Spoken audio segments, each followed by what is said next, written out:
Government business is the order of the day. Order number 21, sir. In the name of the Honorable Minister of Finance and Economic Affairs, to move the second reading of the Appropriation Bill 2018.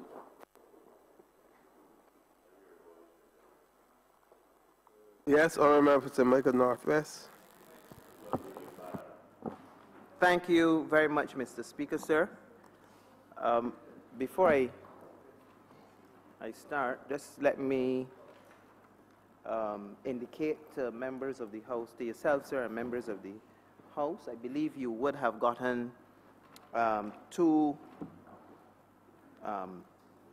sets of documentation relative to tables that are not covered in the Green Book, and those would relate to tables 8, 9, 10, and 11, and then for Appendix E, relating to the investments at January of the sinking funds, and a statement of the special funds at January 31st, 2018. So those two. Just a bit of housekeeping. Just a minute, Honorable Member. Come a minute, please.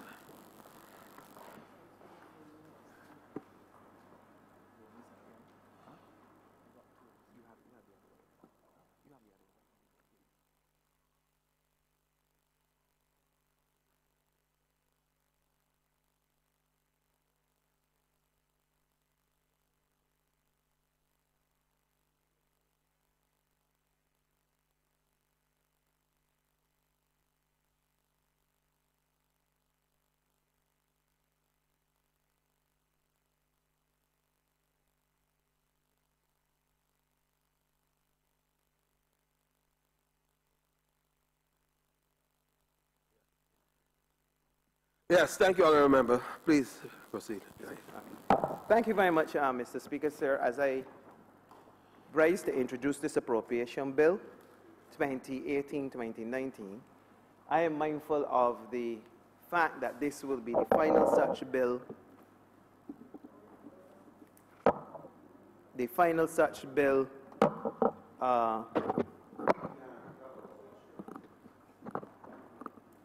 to be debated during this current parliamentary term of office. As such, sir, I believe it is only fitting that I take the opportunity on behalf of the Right Honorable Prime Minister, the member for St. Michael South, and of course all of my colleagues, to place on the records of this House, and of course indeed to set abroad for those who are listening to the debate, our profound gratitude to the people of Barbados for having granted us the opportunity to serve them at this highest level of governance. Indeed, sir, on my own personal behalf, I would like to express my appreciation to my own constituents of St. Michael Northwest and the people of St. Michael Northwest generally for affording me the opportunity to be here. Of course, without their support and without the support of those who vote for all of us in here, vote for us to be in here, we would not be here, and therefore it is only right and appropriate that we express our appreciation to them. And I want to say that all of the support and encouragement and love and prayers which they have showered on me over the last years have been well appreciated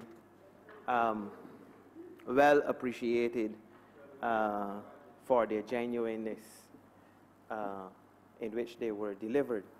And I do so mindful of the very basic reality, sir, that above all else, whether in good times or even in those more challenging, that in spite of our individual or collective desires, visions, or indeed ambitions, two things should keep us firmly rooted to the ground. The first is that we serve only at the pleasure of the people of Barbados, and as such, we are just servants of those people. And secondly, Barbados does not belong to any of us singularly in here, or indeed to those who might support us. Barbados belongs to the people of Barbados, the young, the old, the black, white, whatever ethnic background they're from, whatever religion even if they're agnostic, rich or poor or those in between, Barbados belongs to every single Barbadian.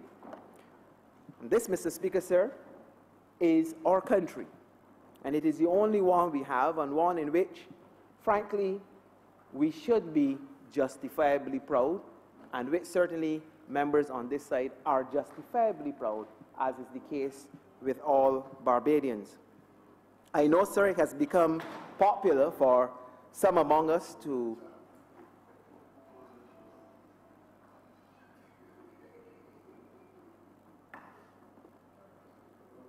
it has become popular among some of us to ravish the good name of Barbados and the reputation of our fair land. And you have heard it, sir, I am sure, from time to time, as I have.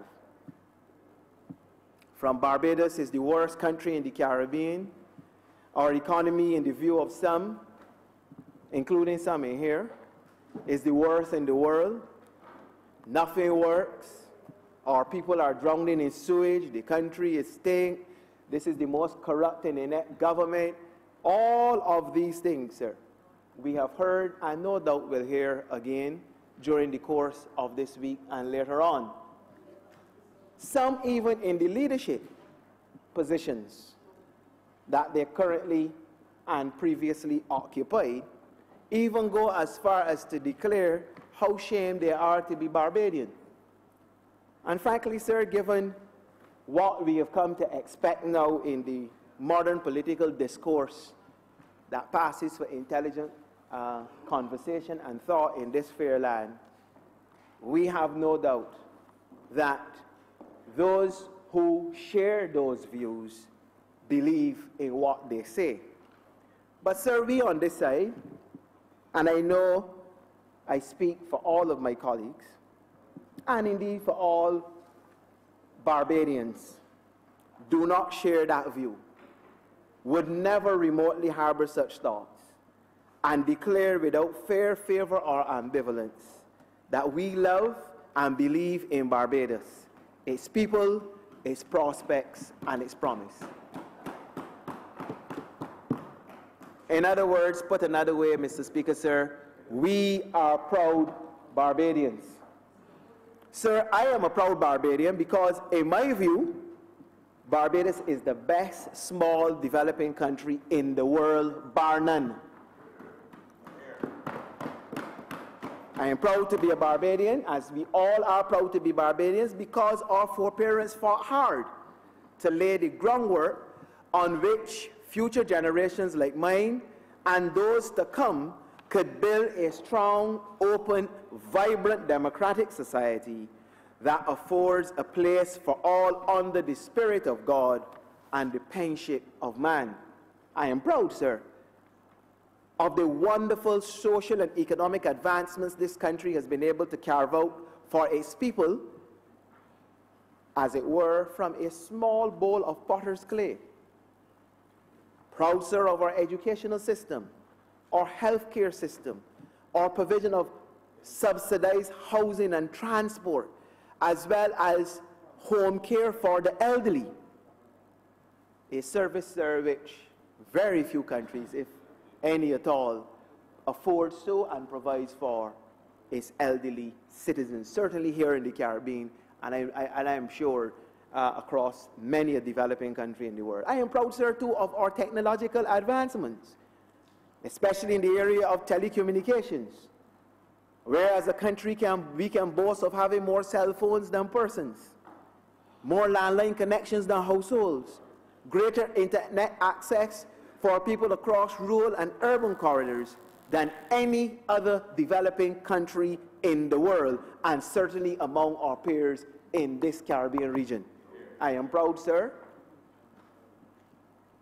that we have an extensive social welfare system that, in spite of scarcity of resources, as we have experienced in these past years, manages to take care and provide the services to the poor and vulnerable in Barbados. Proud, sir, of our social development system that boasts one of the most comprehensive community development intervention models and community intervention models that service sporting, cultural, and youth development needs of scores of young people across the domestic landscape of Barbados. Of course, ably led by my colleague from the constituency of the member for Christchurch West Central. I am proud to serve our economic achievements and the way that our economy has withstood the most challenging global economic recession and financial fallout. That despite the ravages of high oil prices, global financial collapse, and the fall-off in foreign direct investments, both directly and through the international business and financial services sector, of Brexit, of CLICO, of BACO, of the prison, the judicial center, the Coast Guard headquarters, Kensington Oval, Greenland, Barak, and the lot of them, we have managed to keep our economy stable and functioning. Yes, unemployment is higher than we would like it to be, but we have kept it in check. Growth is muted, but it is still present. Reserves are declining, and we have to address those issues frontally, which we will. But there's a story to be told in that particular regard, which, Mr. Speaker, sir, we will tell during the course of this debate. And investment, foreign and domestic, is still present, but of course needs even greater encouragement, either through incentives which are provided extensively by the government of Barbados, or indeed through the facilitation of business. But because we are proud of our achievements past and present, it does not prevent us from accepting the fact that as a country we have challenges, big and small, challenges which must be attended to with haste. The project of economic restoration is on the way, but it is not complete. The work of social transformation is at an advanced stage, but there's still a long way to go to achieve the level of social equity, gender equity, poverty alleviation, and cultural decolonization which we aspire to. And indeed, we have strived over the years to promote unlocking and environmental awareness, advance infrastructural renewal, and above all, sustain and enhance our young and growing democracy. These are the things to which the mission that we have set ourselves as a Barbadian people still have to be achieved in their fullest. To the extent, therefore, sir, there is work to be done. And the exercise of laying and debating these estimates is yet another installment in that process of completing the mission. But this year's exercise, sir, is one with a slight difference, albeit very important.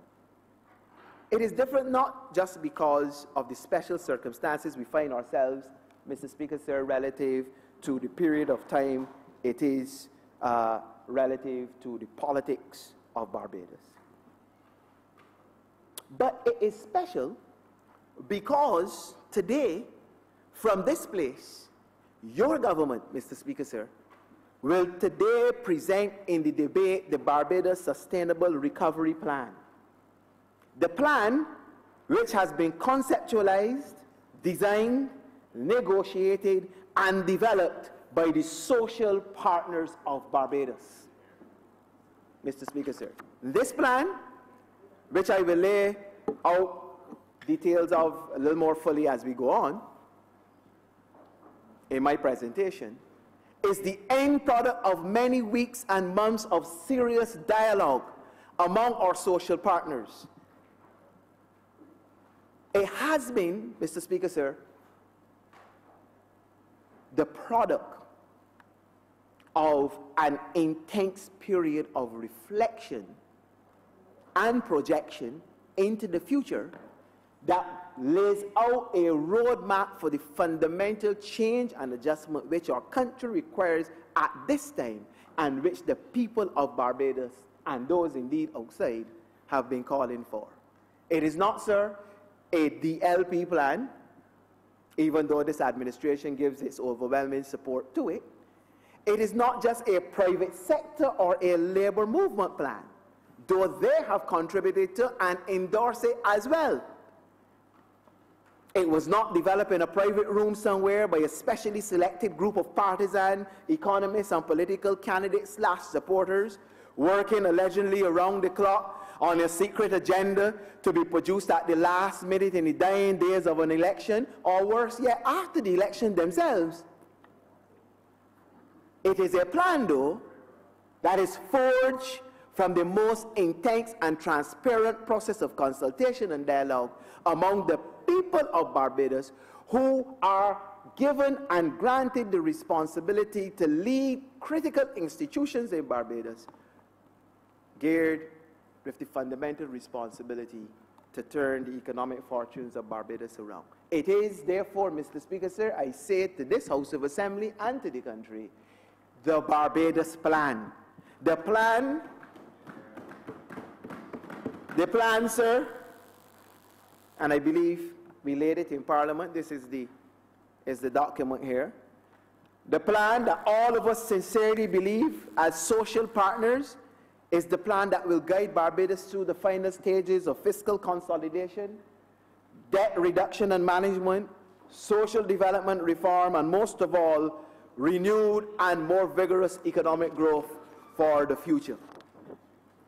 I say, Mr. Speaker, sir, without fear of contradiction, there is no other more comprehensive and targeted economic and social reform plan which has or will receive as broad a participation in and endorsement of the social partners as this plan. And today, your government commits itself to the full implementation of the Barbados Plan in a timely fashion, and surely calls on all Barbadians to lend their support to this historic plan that the social partners have produced. But before we get to the fuller details of the Barbados Sustainable Recovery Plan, it is important for us, sir, to take stock of where we are at the moment relative to our current economic circumstances, as this will be a critical departure point from which we launch this final phase of the mission for reform and reinvigoration of Barbados' economy and society. In that regard, Mr. Speaker, sir, permit me to give a brief synopsis relative to the economic review of Barbados. And in reviewing the Barbados economic performance over the past few years, and in particular over the period of the last year just ended, it is observed that though the trends in growth are very encouraging, there are still some systemic risks which we must guard against and work towards as Barbadians to quickly and resolutely address. According to the Central Bank of Barbados, over the past 2 years, 2016 and 2017, the Barbados economy has exhibited positive signs of economic recovery after recording virtually flat performances during the past 6 years. Strong performances in long-stay tourism arrivals, coupled with increased tourism-based construction investment, have supported Barbados' economic recovery over the past years, which inevitably also assisted in containing the rates of unemployment. Notwithstanding these positive developments, the economy during 2017 continued to face a number of challenges emanating from the twin problems of elevated deficits and unsustainable debt, which in turn have been putting the brakes on a more robust growth in our GDP, as well, Mr. Speaker, sir, as a worrying decline in the level of our foreign reserves at the monetary authorities or the Central Bank of Barbados. These highlights are reflected in the most recent economic report of the Central Bank on the performance of the economy in 2017, where we learned that in spite of the challenges which the country continues to face and to confront, for the third consecutive year, Barbados' economy grew. It is estimated that real GDP expanded by 1%, slowing somewhat from the encouraging 2.2% expansion in the first 6 months of 2017. This slowing in the second half of the year reflected a number of factors. One, the combined effects of a slowdown in tourism arrivals and spend in the second half of the year. Two, the delayed implementation of foreign-funded investment projects, particularly the Hyatt-centric hotel and others. The impact of tighter fiscal policy designed in part to contain aggregate demand in the economy. And four, the pass-through effects of higher oil prices and increase in direct taxes, contributing, of course, to the heightened inflationary pressures. In the case of tourism, this sector has performed creditably since the beginning of its strong recovery in 2015, registering 3 consecutive years of record-breaking growth relative to arrivals and a continued recovery in tourism spend. In 2017, activity in the tourism sector expanded by an estimated 1.2%, with long-stay arrivals, which were buoyant in the first half of the year, slowing down slightly in September due to the negative impacts of an overactive hurricane season and the tightening in the UK source market. Estimates indicate that the increase last year overall was contained to 4.4% year-on-year relative to 2016. In addition, growth in long-stay arrivals was offset by an estimated 5.6% decline in the average length of stay of visitors from all major non-regional source markets. The cumulative growth in long-stay visitors from the United States and Canada was 11.2% and 7.7% respectively. However, arrivals from the UK were down by 1.2%, which was partially the effect of the Brexit-related uncertainty. And of course, Mr. Speaker, sir, we know that the British market is our largest source market, and of course, the one that is considered to be the most viable in terms of tourism value added. And just as was the case in 2009, after the economic crisis began to bite and we had a decline in tourist arrivals and spend from the UK, and it impacted on our economic fortunes in terms of expansion of our GDP. A similar exercise or circumstance has come on this occasion. Now, one of the major challenges, Mr. Speaker, sir, is that you hear, and I hear from time to time, that investors, like travelers, like a degree of certainty in their circumstances.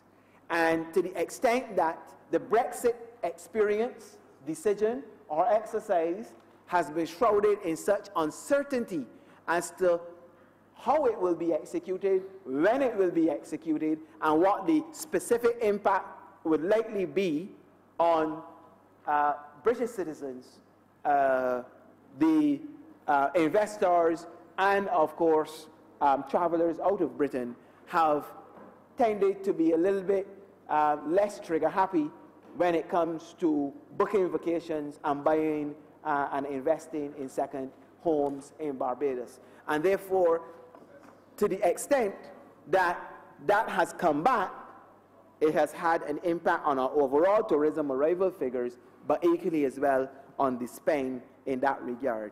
Contrastingly, Mr. Speaker, sir, cruise ship passenger arrivals shot up by 14.7% above the previous year, as there were increased cruise ship calls on the Bridgetown port, as most Barbadians would see as they pass up and down the Spring Garden Highway and elsewhere near proximity to the port of Barbados. Improvement in overall traded sector activity is also estimated to have benefited from higher production in sugar and non-sugar agriculture subsectors. However, based on the most recent information on the index of industrial production, manufacturing output was basically on par with the previous year. Activity in the non-traded sectors slowed in the second half of the year, registering overall growth of 0.8%, with the primary source of growth being the construction sector, which expanded by 6.3%, in large measure a result of the new investments in tourism and commercial properties. We know, Mr. Speaker, sir, that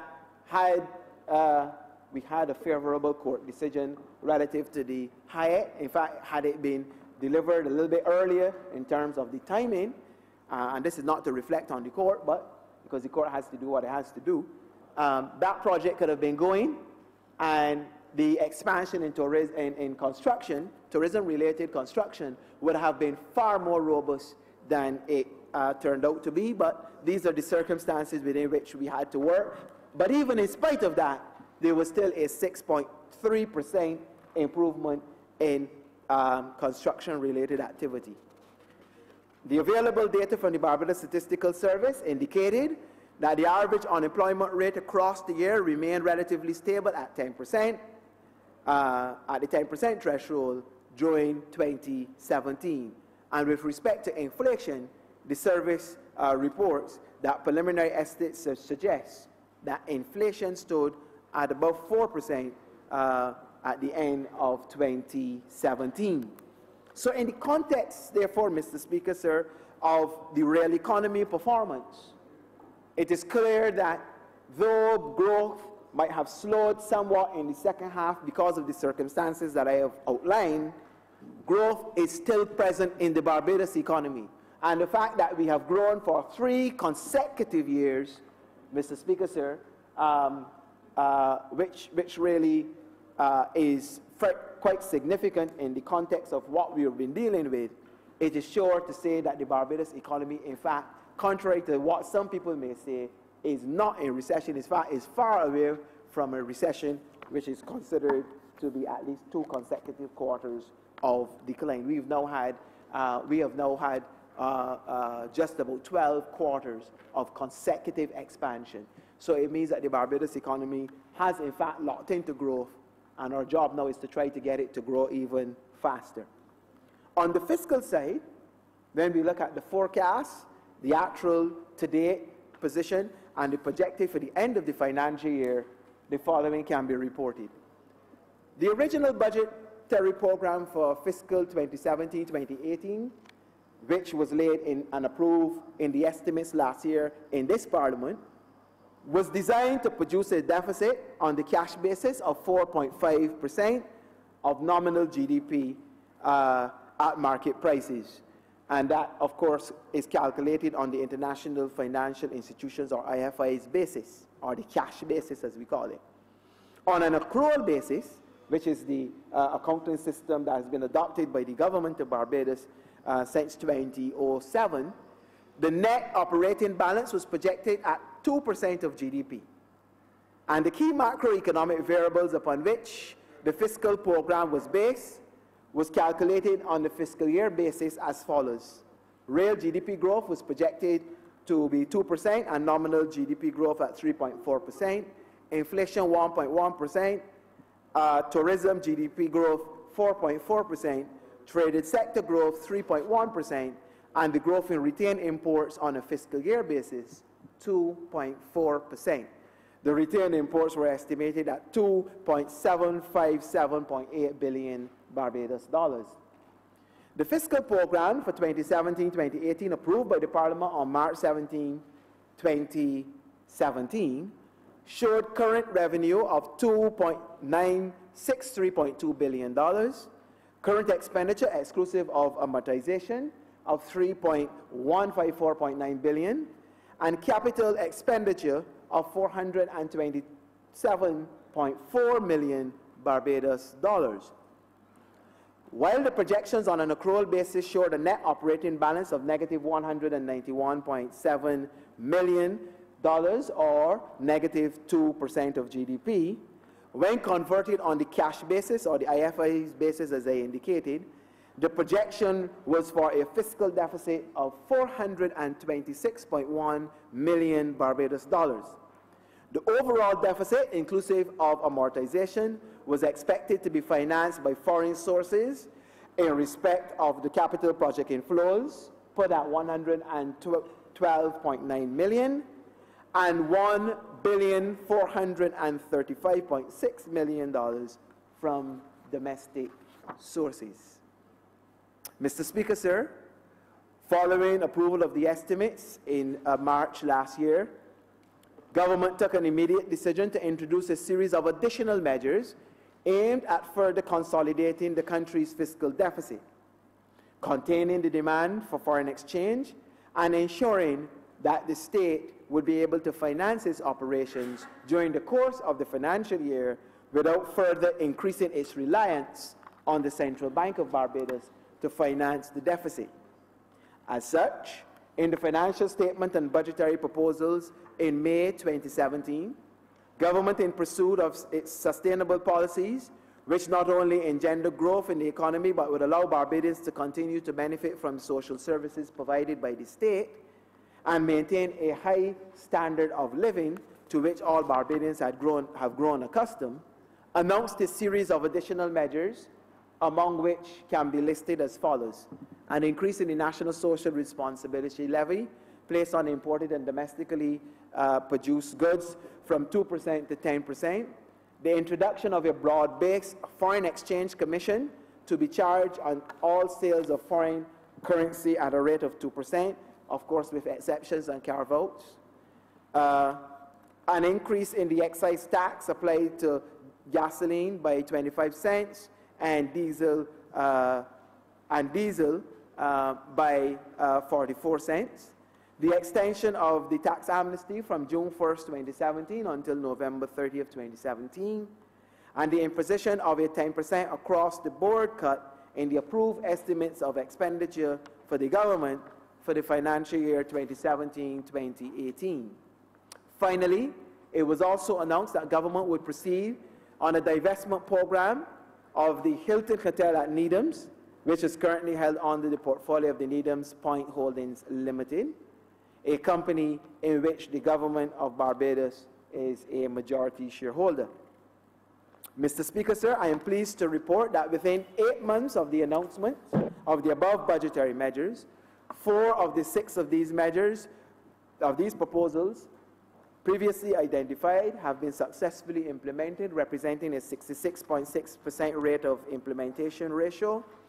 And we fully expect that the remaining 2, that is the sale of the said Hilton, and of course the asset liabilities management exercise on the debt side, will be implemented. That is with the National Insurance Scheme, and of course with the Central Bank of Barbados, are continuing apace and will be implemented fully in due course.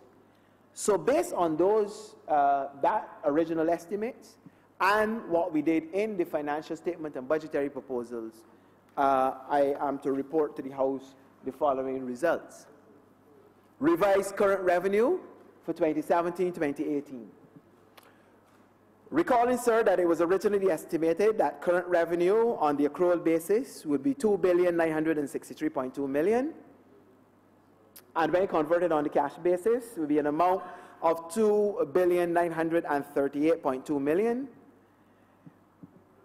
for the year 2017-2018.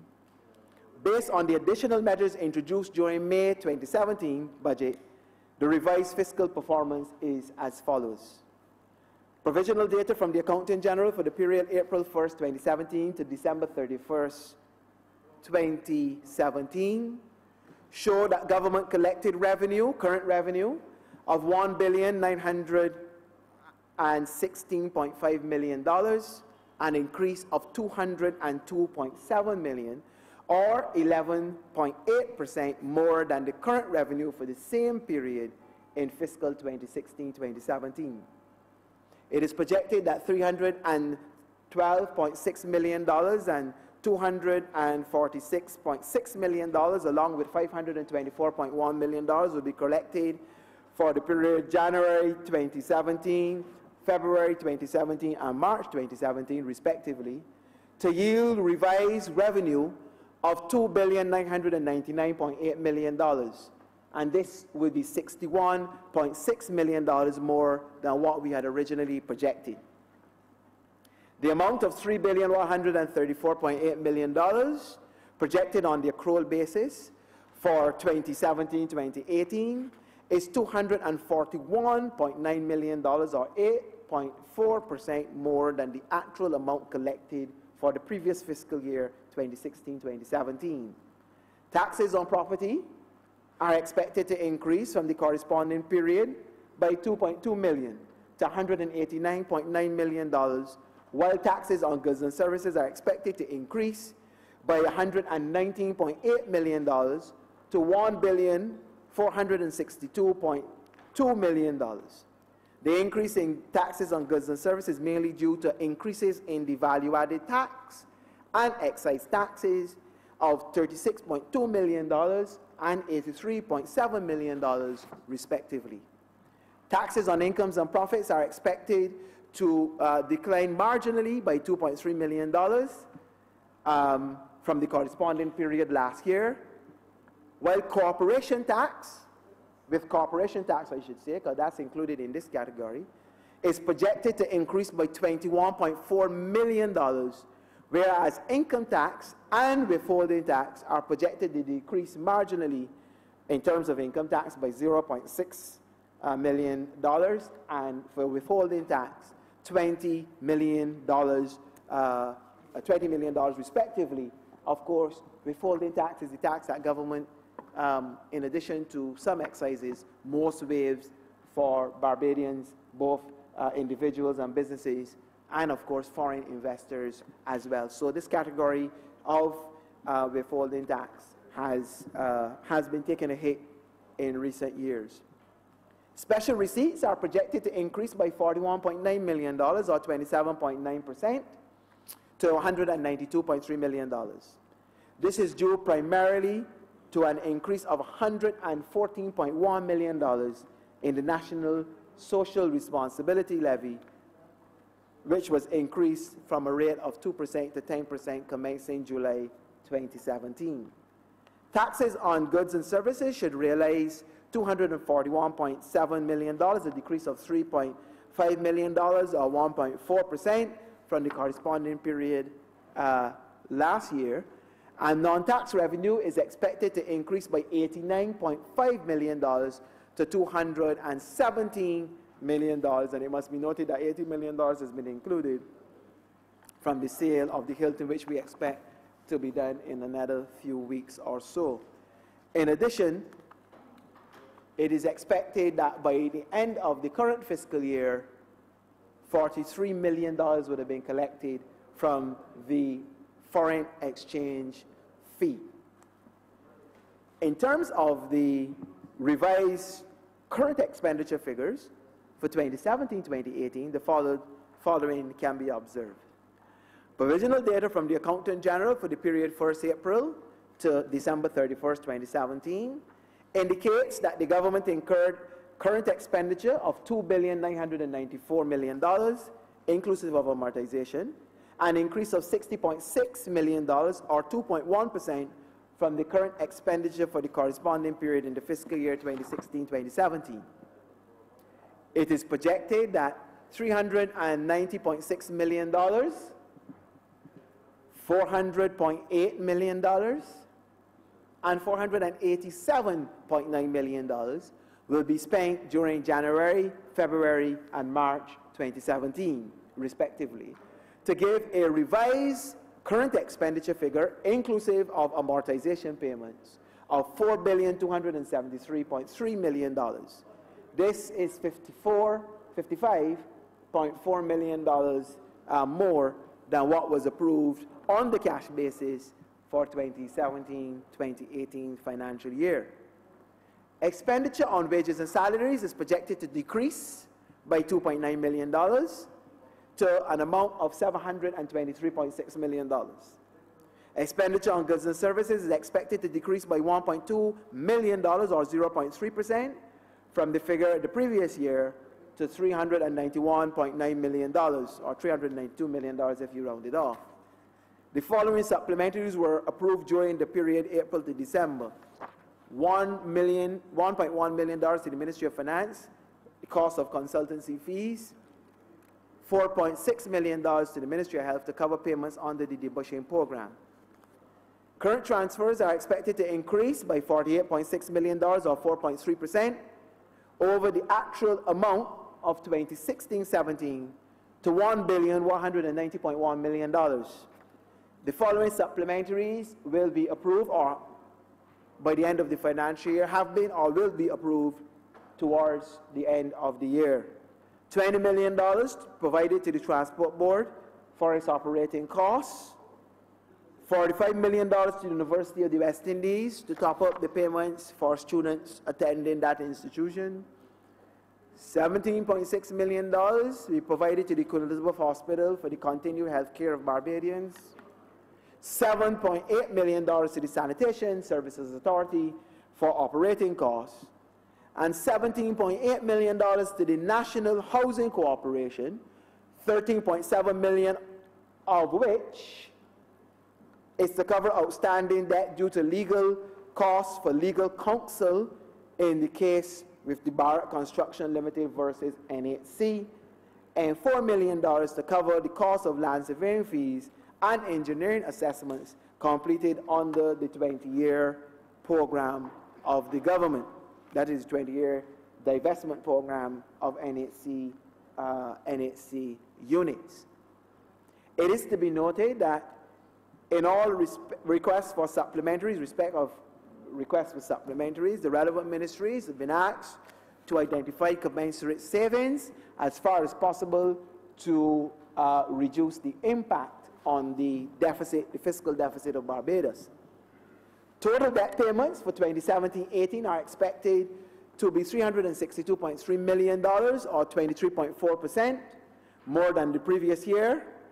Total interest costs are projected at $783.8 million and $41.3 million more than what we would have paid out in 2016-2017, while in terms of amortization payments, we're expecting an increase by $321 million as we service the loans which are due, coming due on the government of Barbados.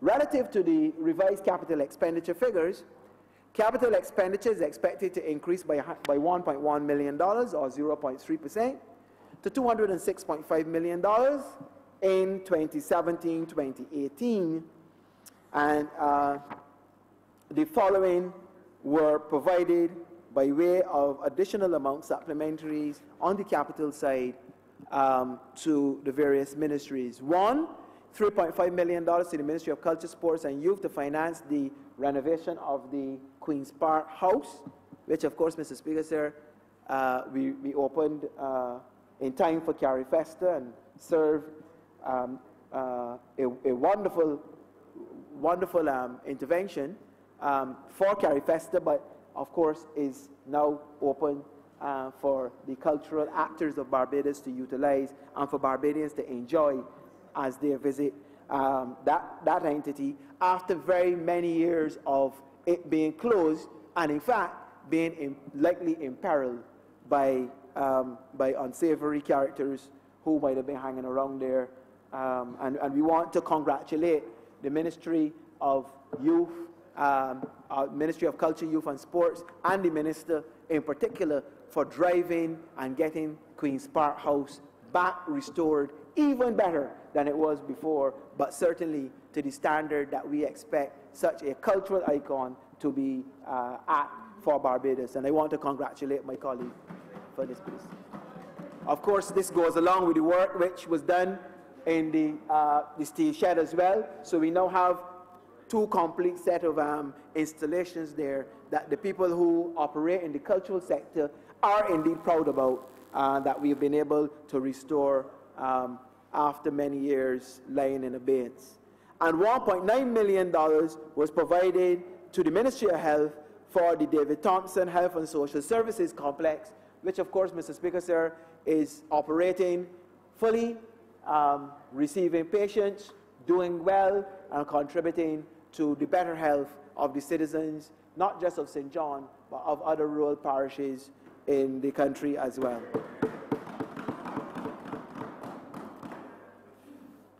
Capital assets are expected to increase by $21.6 million to $127.5 million in 2017.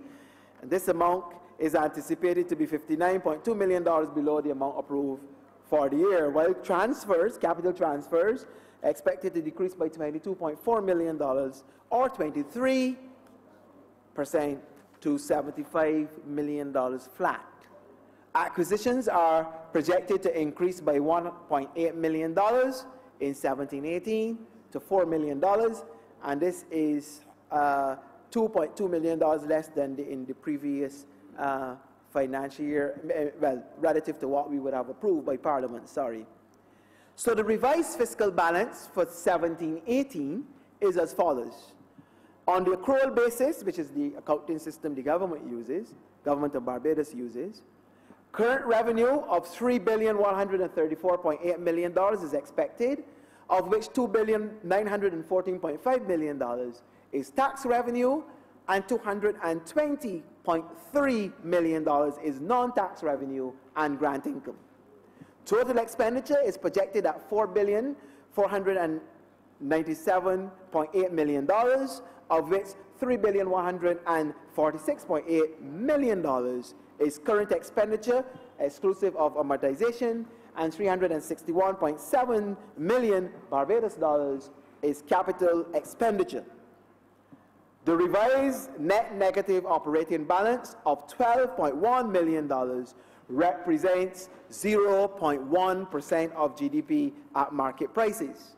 Now, if we use the cash basis, which the IFIs use and the one that most people judge you on, particularly for financing purposes, by comparison, current revenue of $2,999.8 million is expected, of which $2,779.5 million is tax revenue, and $220.3 million is non-tax revenue and grant income.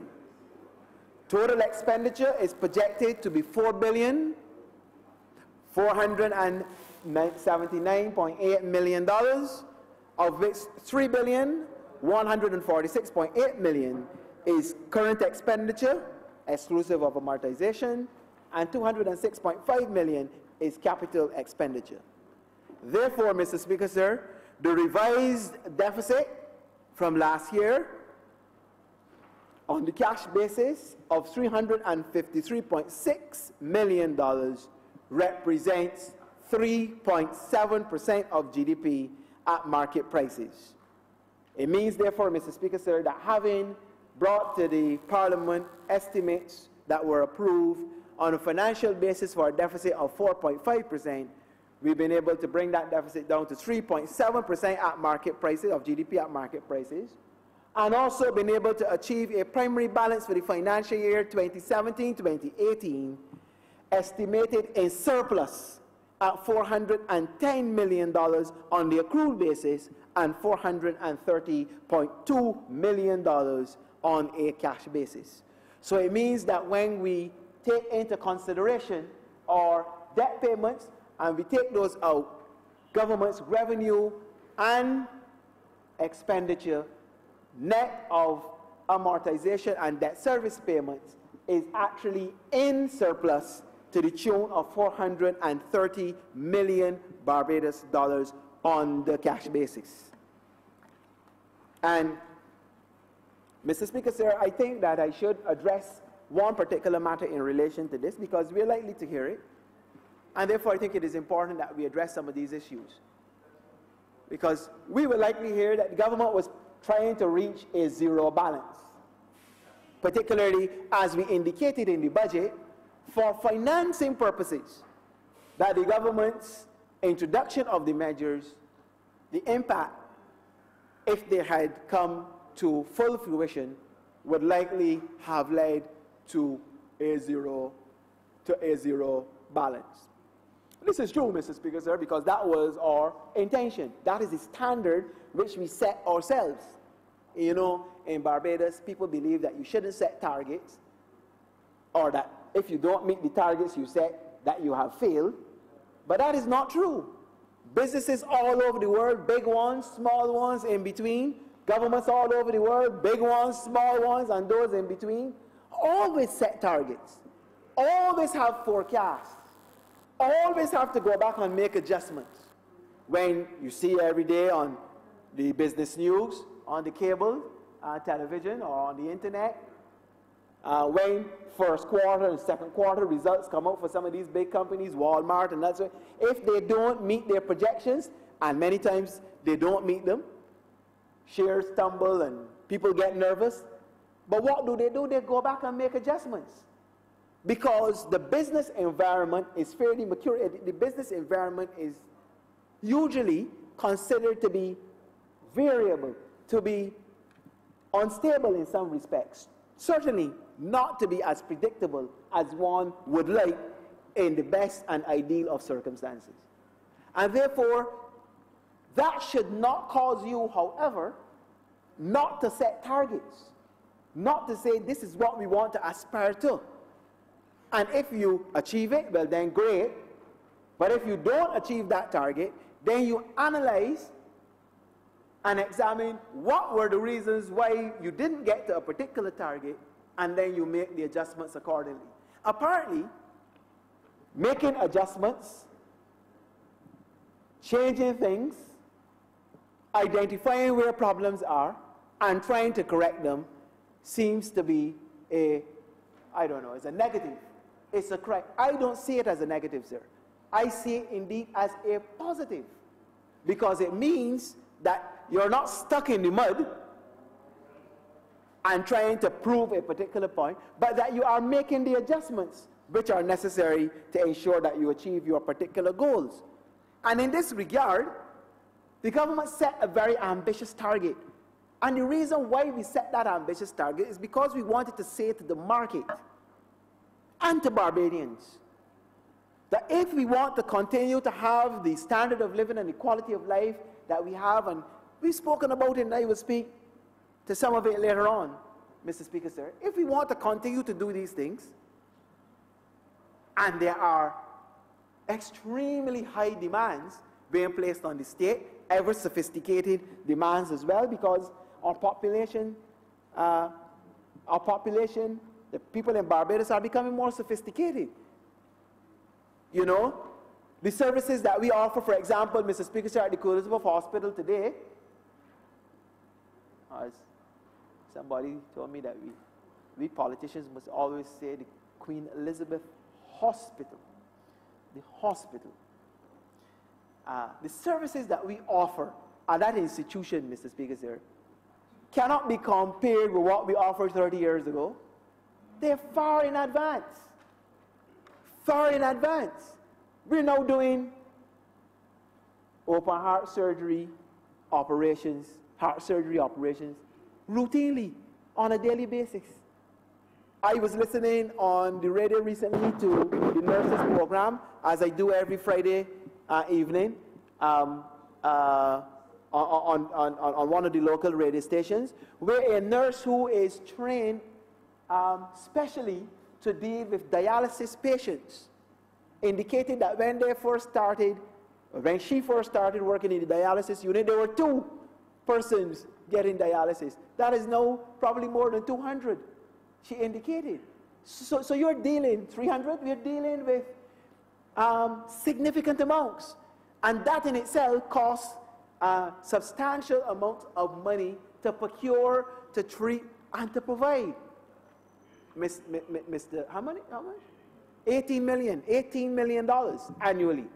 So, if we want to have these services, and we do want to have them, and if we want to provide them to the public of Barbados, by and large, free at point of delivery, and we can go on in terms of the other things that we have, and I always make the point that you will be hard-pressed, Mr. Speaker, sir, to find any general hospital, any part of this hemisphere, that offers as extensive a suite of medical interventions as the Queen Elizabeth Hospital offers to its population and to its public in Barbados. Very few. You can canvass the whole of the Caribbean, which they say is doing far better than Barbados. Some people, Barbados is the worst economy and the worst society and the worst of everything in the Caribbean.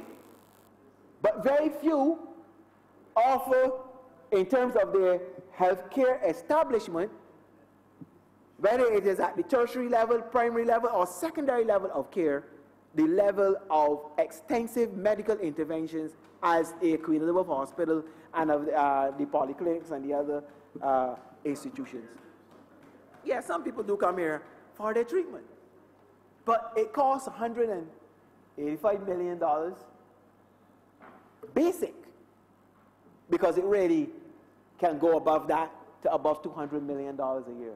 Now, if you want to be able to provide that from the consolidated fund, then the money has to come from somewhere. I know people believe that money just turns up in Barbados. It really doesn't. It comes out of the pockets of businesses and individuals, Mr. Speaker, sir, individuals like yourself and myself, and businesses out there. And so if you want to finance that, government has to be in a position to have some degree of confidence, let me put it that way, that it can finance it either through its activities in relation to collecting revenue, or if it has, when it has deficits to go into the market to borrow, then it has to be able to be assured that it can borrow such money at reasonable rates to finance these types of interventions. This is really what the business is about. It's a very, yes, we do it in complicated figures, and we talk about GDP and percent of this and debt to GDP ratio and these, but at a very basic level, Mr. Speaker, sir, it is about if you turn up at X place expecting Y, that you can get it.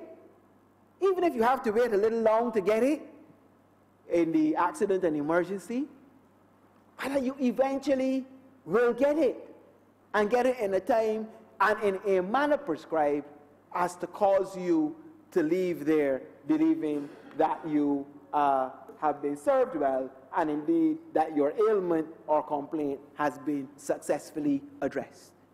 This is what it is about. You know, you try to make politics so complicated, and we talk all the fancy things, and in some respects, certainly in relation to the opposition, you pollute the evening air on a Sunday, talking all kinds of fancy things and how we're going to make things better and greater. But at the end of the day, this is really what it's about. It's the bread and butter stuff. It's the basic stuff of providing. And if the government is attacked, certainly the Minister of Finance is attacked, the Cabinet is attacked, oh, you're taxing this body and you're doing this and that, Mr. Speaker, sir, which is true, as though we keep and draw on to ourselves the resources, put it in somewhere. Some people actually believe that. They actually make up that kind of fake foolishness, right? But this money goes towards servicing the needs of our ordinary Barbadians in public health, in education at the University of the West Indies, in public transport, in social welfare, in water and sanitation. This is where the resources go. And therefore, when we set ourselves a target and say we want to achieve X or Y, it is not because we want to demonstrate that we can be the worst demons in the world, or that we can be heartless and don't have a care for people in Barbados, but we are doing it because we actually care about the services that are provided to them and want Barbados to continue to access them. Not that you do so in a financially reckless manner, because that is not advisable, because you will end up in a worse position than you wanted to be anyhow. But you have to understand what it is that you're trying to achieve relative to your population. You know, people boast about the High Human Development Index in Barbados, how well we score on that, our rate of literacy, 98%. I saw recently somewhere in magazines done, and in studies, assessments done by international organizations, that Barbados is in the top 10 of countries in the provision of healthcare, higher than some of the industrialized countries that we visit, that we're in the top 10 of educational achievement and the provision of educational services higher than some of the countries that we big up, as the young people would say. But you don't get there. By not investing in your people.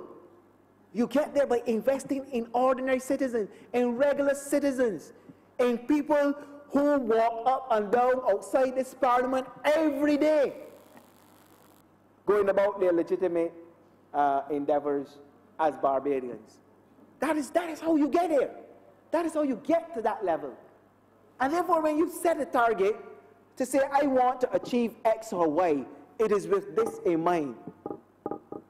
It is not in mind to be punishing people, because it may seem so as punishment, because nobody likes to pay increased taxes. Of course not. People would like to retain onto themselves the money to spend on the things which they believe are important to them. But the state also knows that there are certain things that are important to them that the state has to provide, and the state has to find the resources. So when we set our target in terms of the financing, we want to be assured that we do everything that is humanly possible to have the government in a position to be able to deliver on the promise of certain social services to the public of Barbados. And that is what we do, Mr. Speaker, sir. So, even though we fell some short of the financing goal, the question is, why did we? We didn't get down there because we didn't get down there, Mr. Speaker, sir, because of lack of effort. We didn't get to that eventual figure, or close enough to it, because of two factors. One, the debt liabilities management exercise in relation to the NIS and the central bank.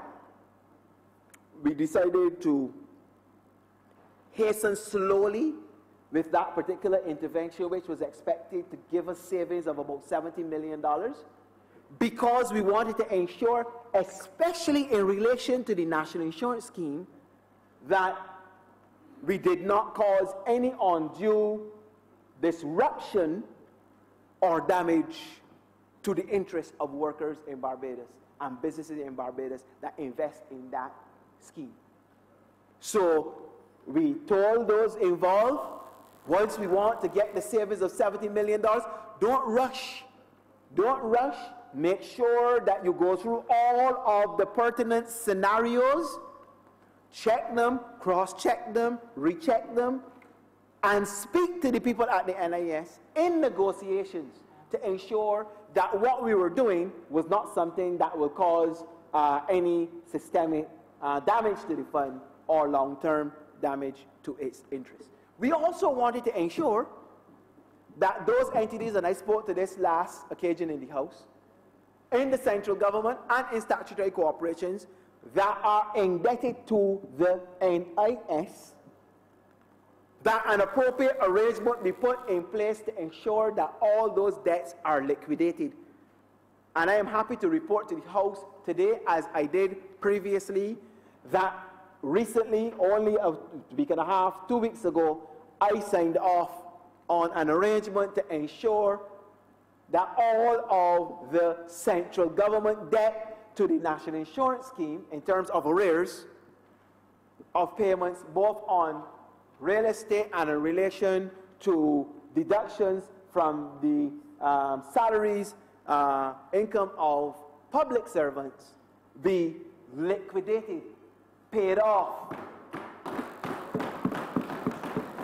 through various means, both in relation to cash and the offering of cash instruments as well.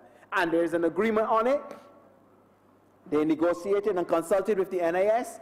They are comfortable with that approach, and we signed off on it, and it is being executed as we speak, on the condition, Mr. Speaker, sir, that all of the ministries and departments remain current with their payments to the national insurance. That means that the national insurance gets their cash, they get some substantial cash injection, they get additional investment instruments in terms of assets.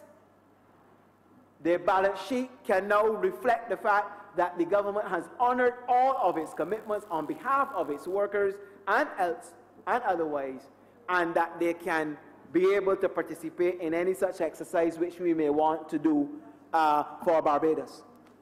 The second point will be relative to the sale of the Barbados Hilton and the Barbados National Terminal Company. Well, let's take the last one first. We know that the National Terminal Company sale is subject to regulatory approval. And we know that after some months of consideration, the FTC issued advice. Because you know, when you read it in the media, they say the FTC blocked the sale or turned on it. That's not what the FTC did. The FTC issued advice, which was sought by the parties involved as per their responsibilities under the Act. The FTC executed their responsibilities by saying, we are not particularly comfortable with some aspects of the sale relative both to the SPA and the system within which the market structure of the purchase and resale of fuel in Barbados.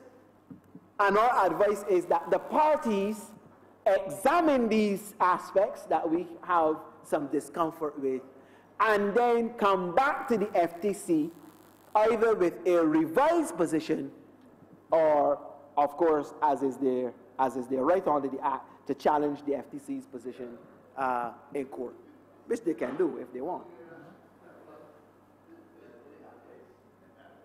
Yes. But that's what it was. So the FTC issued a ruling and said, this is the position. This is the position.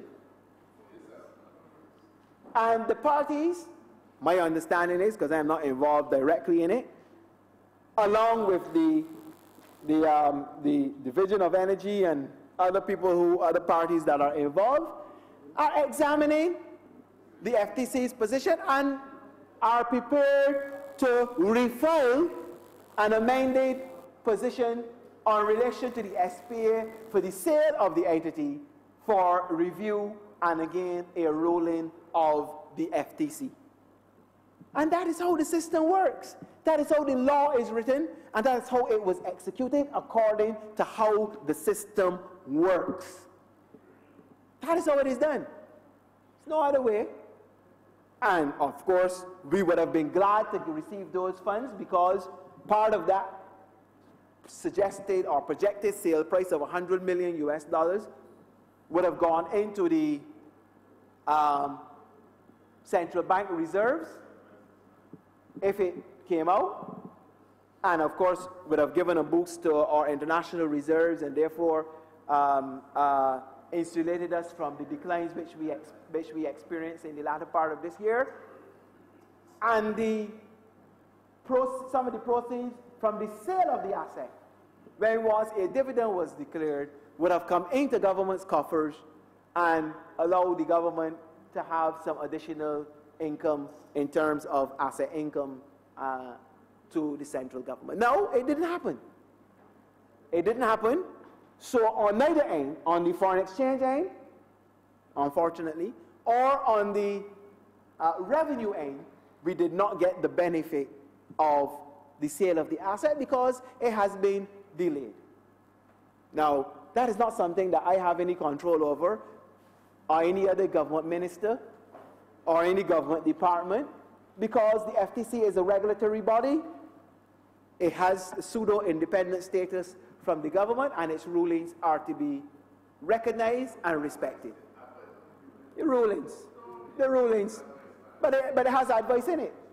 It has advice in it. You don't have to take it as advice. You can take it as an edict. But it has advice in it. Whether you want to take it as advice or not is a matter entirely up to you.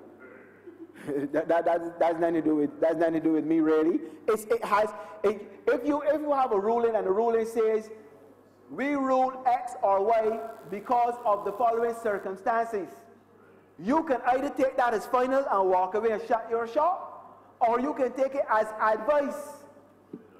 And I take it as advice and react to that advice, because the door is never closed in those circumstances to a reapplication to the entity to have them reviewed based on what they would have ruled.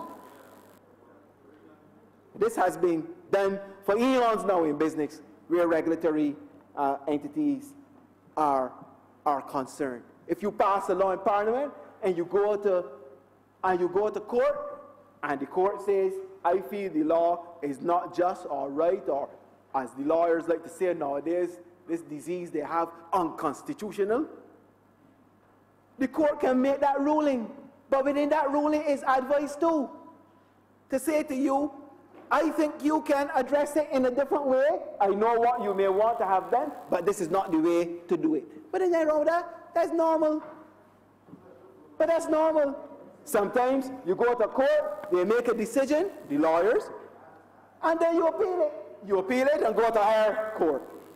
Sometimes the higher court might agree with you and strike down the ruling of the lower court, or they might uphold that ruling. So this is how the business works. So if you choose to just take something and treat it as a final opinion and nothing matters after that, well then, that's an individual choice, but it's not my choice. So the reality is that the FTC made its ruling, and it was delayed. And as I said, the parties are working on that, and I am not directly involved in it, so I stand to be advised by those who are dealing directly with it. As I am not myself directly, as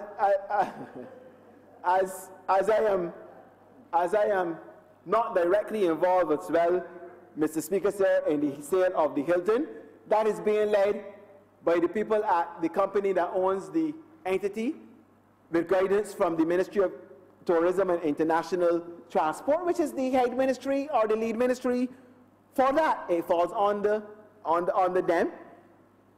And that too has had some delays, not because of any regulatory intervention, but because of the process that has to be gone through to get to that eventual sale.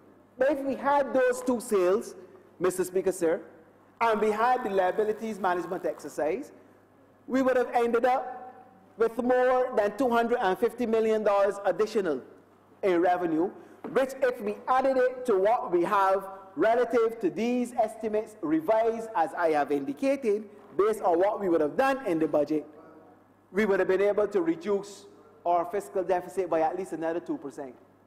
Yes, transient and short term, but for the current financial year, it would have been reduced by that amount. And we would have been much closer based on the 3.7%, which we are projecting we will end up with this year. We would have been much closer to the 1%, 0.5 to 1% level, which we were projecting relative to our budget. So that is where we ended up, Mr. Speaker, sir.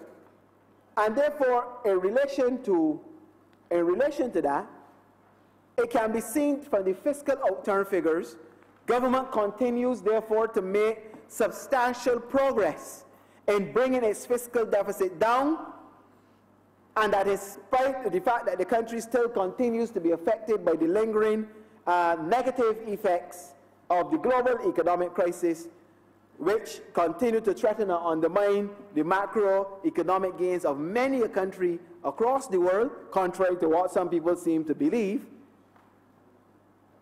that we continue to see that our fiscal deficit is coming down appreciably, with the fiscal deficit currently moderating downward from a historic 5-year average of 8.9% to just around 3.7% of GDP. This is what we are going towards, Mr. Speaker, sir. And we believe that in terms of financing government's operations, so long as we are able to keep on this trajectory and to make the kinds of changes and adjustments that we are required to make relative, Mr. Speaker, sir, to the economy of Barbados, its structure and operation, that we can achieve that target.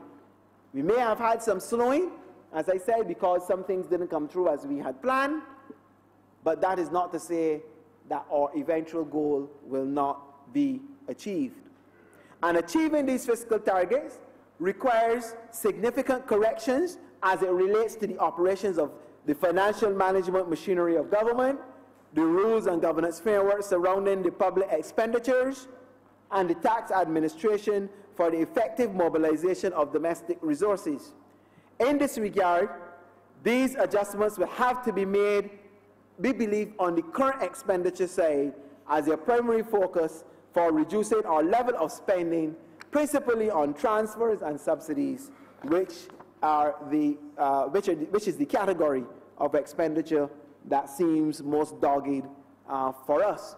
And adjustments, sir, to be made relative to the policies which governments, successive governments, have pursued, and for which, Mr. Speaker, sir, I have just given some examination.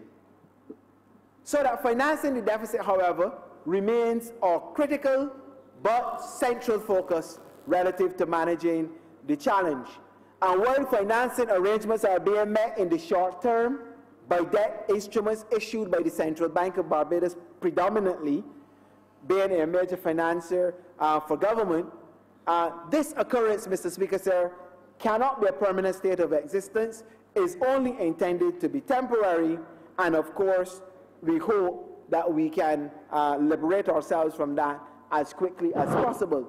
However, I can add, Mr. Speaker, sir, that even as this is the case, because of our timely, broad-based fiscal measures and intervention in relation to the monetary policy of Barbados, government has so far been able to reduce its reliance on central bank funding by, not by my measurements or my estimates, but by the central bank estimates and the Ministry of Finance estimates, by more than 600 million Barbados dollars in 2017, Mr. Speaker, sir. This is a substantial achievement. Imagine that in the previous year, up to this point, the central bank would have provided $714.5 million in financing to government. Major in the previous year. And up to the same period, year on year, the central bank provided a mere $96.4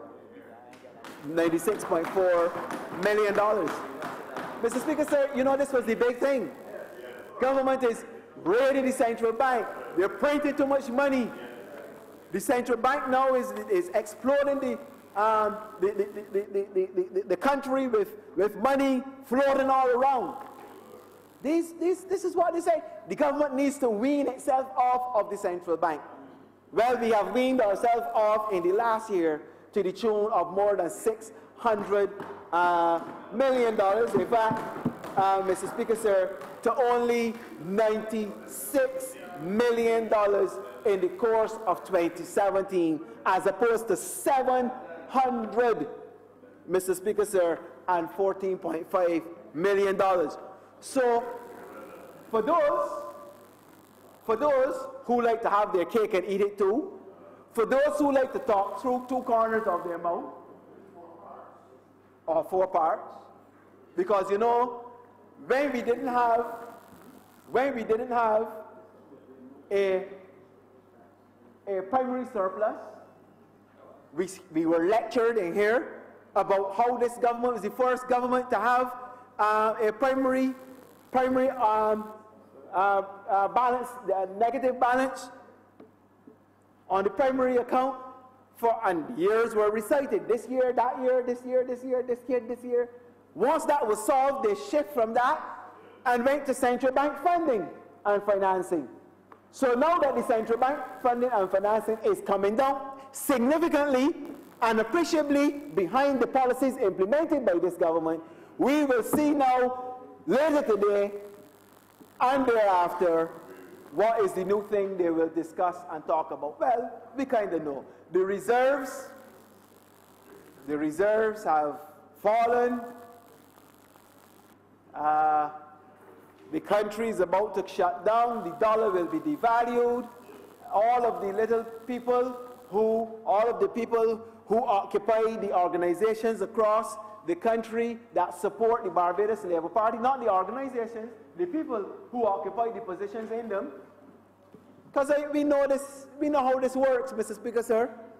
Budget is coming up, estimates is coming up, and you see statements appearing in the paper out of the blue from this person and the next person. And of course, they come across as very legitimate because we don't, the average fella in the public don't feel that, the average person in the public don't feel that these people have political agendas. They feel that they're really genuine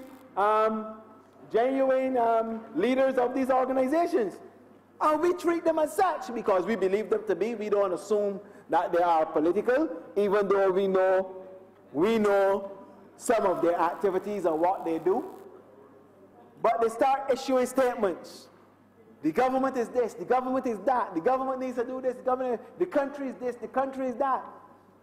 All types of things we hear. And it just creeps out.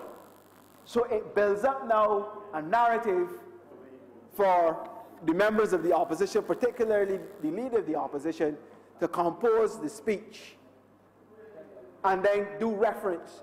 This body said this, and that body has said that. And this body is saying this, and that body is saying that.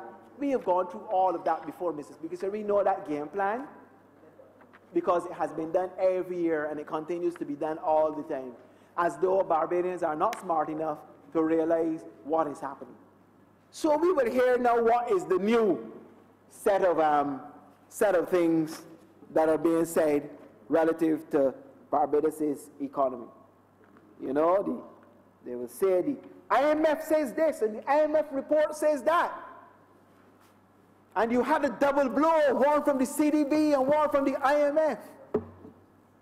And 8 questions.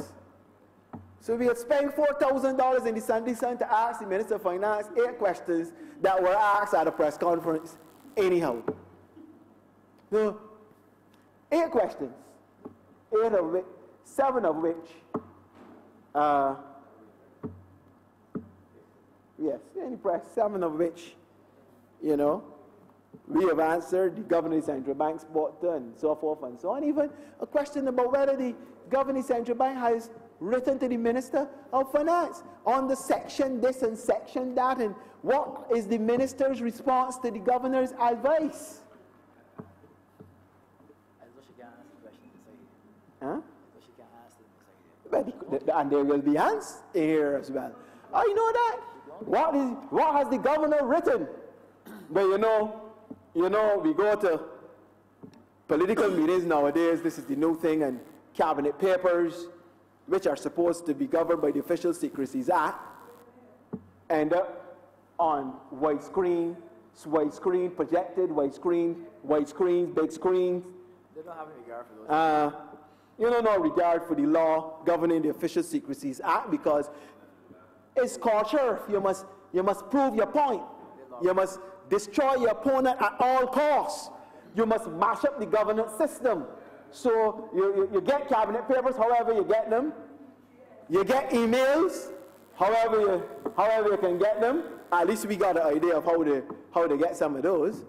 But, and these things go wrong. So I always say to people, I don't have anything to hide really.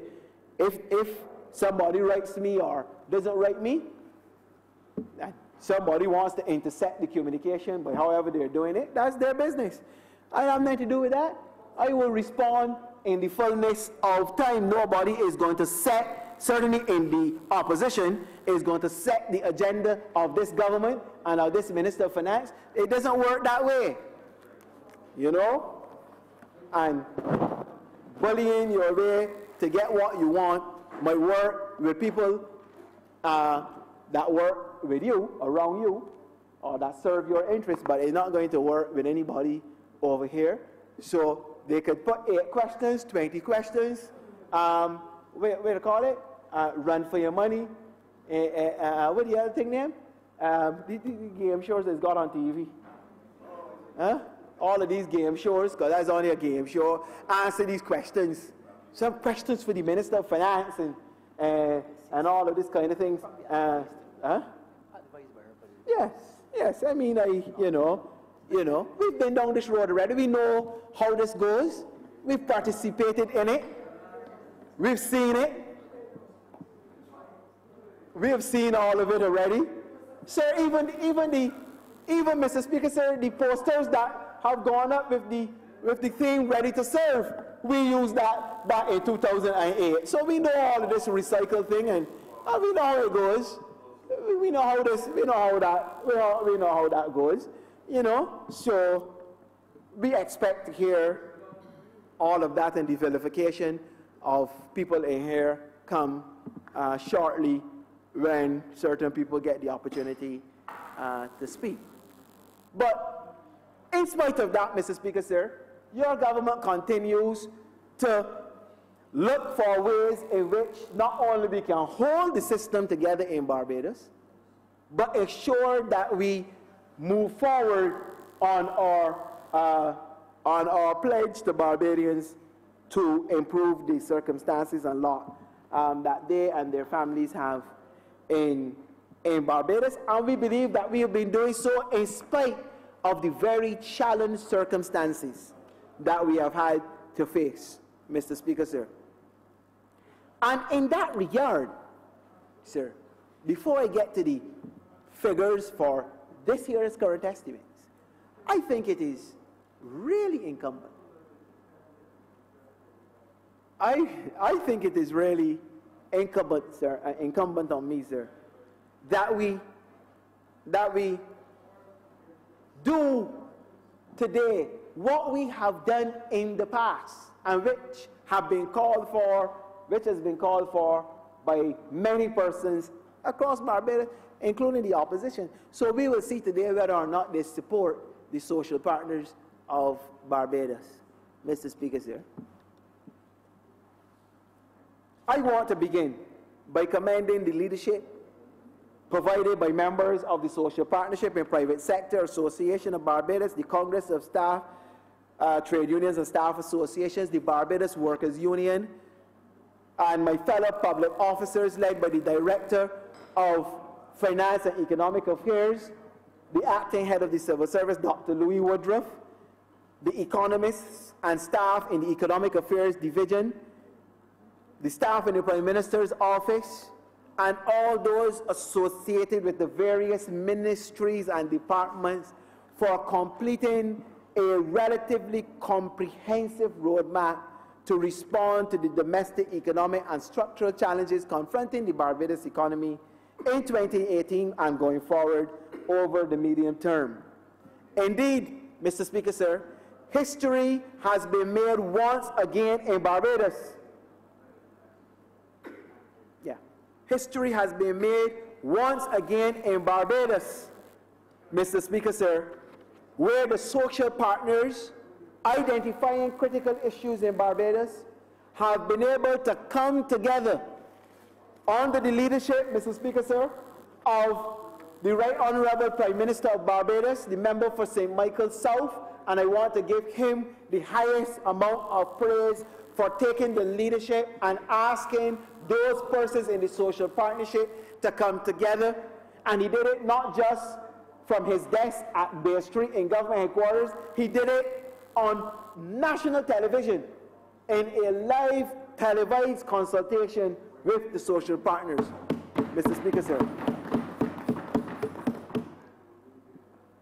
giving them a mandate and a charge to come up with the plan which we will discuss today, Mr. Speaker, sir.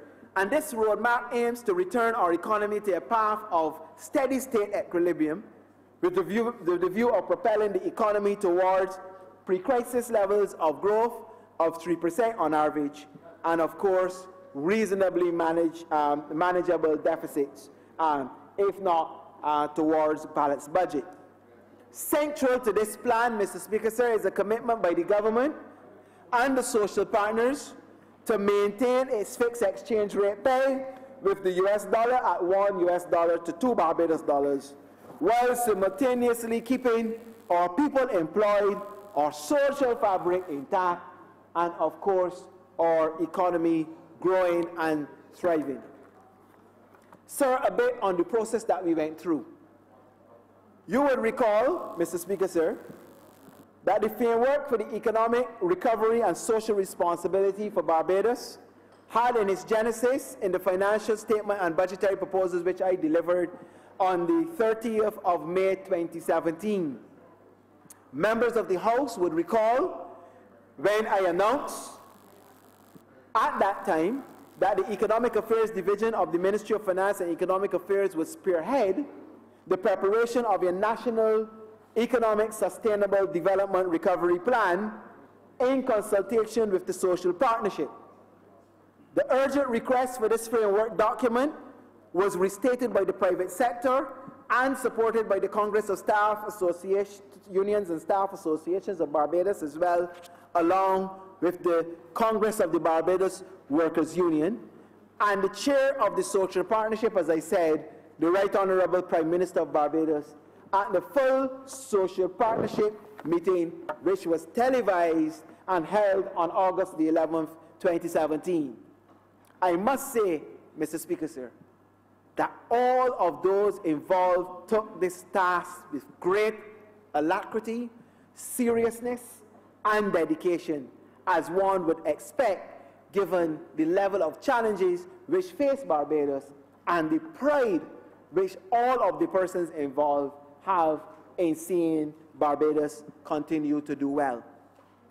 To facilitate this process, Mr. Speaker, sir, 3 working groups comprising all aspects of the social partnership were established to address 3 key areas as identified by the Prime Minister. 1, growth, 2, fiscal, and 3, social services. These groups met on several occasions to discuss and flesh out both the issues and challenges facing us in all of these sectors in terms of the matters affecting our economy and society, and to devise the plans which we now term as the Barbados Sustainable Recovery Plan. Further, 3 consultations were held, one on August the 15th, one on October the 2nd, and one on November the 16th, with the wider membership of the social partnership, including all involvement of the divisions of the public service that are critical to this process, to validate the draft framework and garner necessary institutional support for the successful execution of the recommendations. And coming out of that process, Mr. Speaker, sir, key deliverables were decided upon and are now in the document. The Barbados Sustainable Recovery Plan, BSRP 2018, takes its broad vision of development from, and I quote, a society that is economically, environmentally, and socially sustainable with a return to investment grade. The plan has 6 broad goals, namely, 1, to build a comfortable level of net international reserves by 2020, 2, to achieve fiscal sustainability through a balanced budget by 2021, to accelerate the rate of growth to an average of 3% by 2021, to establish a credible and sustainable debt management plan, 5, to enhance the safeguard the provisions of the social development system of Barbados, and 6, to reduce the levels of unemployment on average to below 8% by 2020. Outlined in the recovery plan are 4 thematic areas, representing the areas for which needed focus in order to attain the 6 broad goals which I have just outlined. These thematic areas are outlined within the schedules of the document with the associated key performance indicators, timelines, and accountabilities. These areas are as follows: fiscal sustainability, growth, foreign exchange earning, and social services reform. Fiscal sustainability. As it pertains to the pursuit of fiscal sustainability, the Barbados Sustainable Recovery Plan, the plan of the Social Partnership of Barbados, and the plan for Barbados, captures 15 specific objectives aimed at creating efficiencies within the public sector, while providing a structure where all concerns can be addressed in a systematic way. Of these, we highlight the following. 1. A comprehensive public financial management reform exercise is one of the objectives. The Barbados Sustainable Recovery Plan spells out a number of strategies aimed at encouraging adherence to prudent financial management practices, including 1. The establishment of a sustainable medium-term macro-fiscal budgetary framework, which of course is contained in the plan. 2. The development of a coordination mechanism for macroeconomic and fiscal planning and budget execution. 3. Improvements to the medium-term budget planning cycle through increased alignment with an annual midterm fiscal strategy policy. It should be noted, therefore, in this regard, Mr. Speaker, sir, that central to this policy will be the formulation of a set of fiscal rules which will be aimed to tighten expenditure control and introduce aggregate fiscal discipline. This, Mr. Speaker, sir, is likely, when properly designed and completed, to be reduced to domestic law. 4. Other strategies under the public financial management agenda would include restructuring government user fees and charges, as well as improving the monitoring and implementation framework by matching the various public sector agency program budgets with the policy framework under the growth and development strategy of the BSRP framework. And 2, in addition, efforts will be made to expand the coverage of external sources of funding in the national budget by improving access to resources supplied by international donor agencies. 3. Further reforms to the Custom and Excise Department, will also be introduced with a view to improving trade facilitation, strengthening compliance management, streamline coordination and border management, strengthen the domestic tax collection framework, and of course, improve to robust levels the administrative reform with a view to formalizing the aspects of the informal sector. And I can say in this regard, Mr. Speaker, sir, that the government has taken a decision, informed the House, to move to a stage where we will, in fact, legislate the transition of customs into the Barbados Revenue Authority, and we have informed the unions accordingly. Of course, the unions had issues relative to the appointment of persons down there and some other issues, but the appointments were the major issues, and one relative to pensions. And I can inform the House that the Public Administration, the Personal Administration Division, PAD, in consultation and collaboration with the Ministry of the Civil Service and the Public Service Commission, are moving expeditiously to fill those positions at the customs and ensure that those public officers can get their appointments. My understanding is that they have started the interview process for customs officers at various levels, 1, 2, at 2 and 3, and of course for interviews for clerical officers as well. and that is continuing apace. So our hope is that of the 300-odd persons working down there, that substantially all of them should be able to receive an appointment. And even for those who may be too young in the service to qualify to be eligible for appointment, that they too can still get an appointment with the Barbados Revenue Authority when the transition is done. And I am happy to note that we are closing in to the end of this particular process.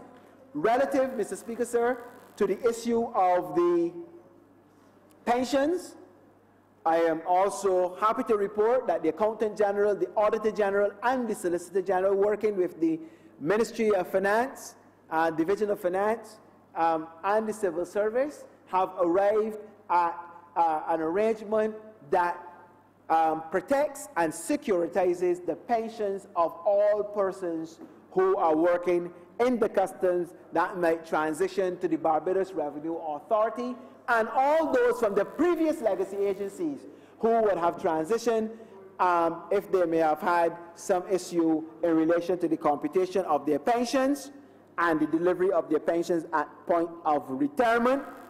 And I want to say thanks to them for coming together and working on that, and the unions will be notified, if they have not yet been officially notified, will be notified very shortly in the coming weeks as to what has been agreed as perfectly legal and appropriate to do in the circumstances, so that none of those workers will lose one bit of their pension.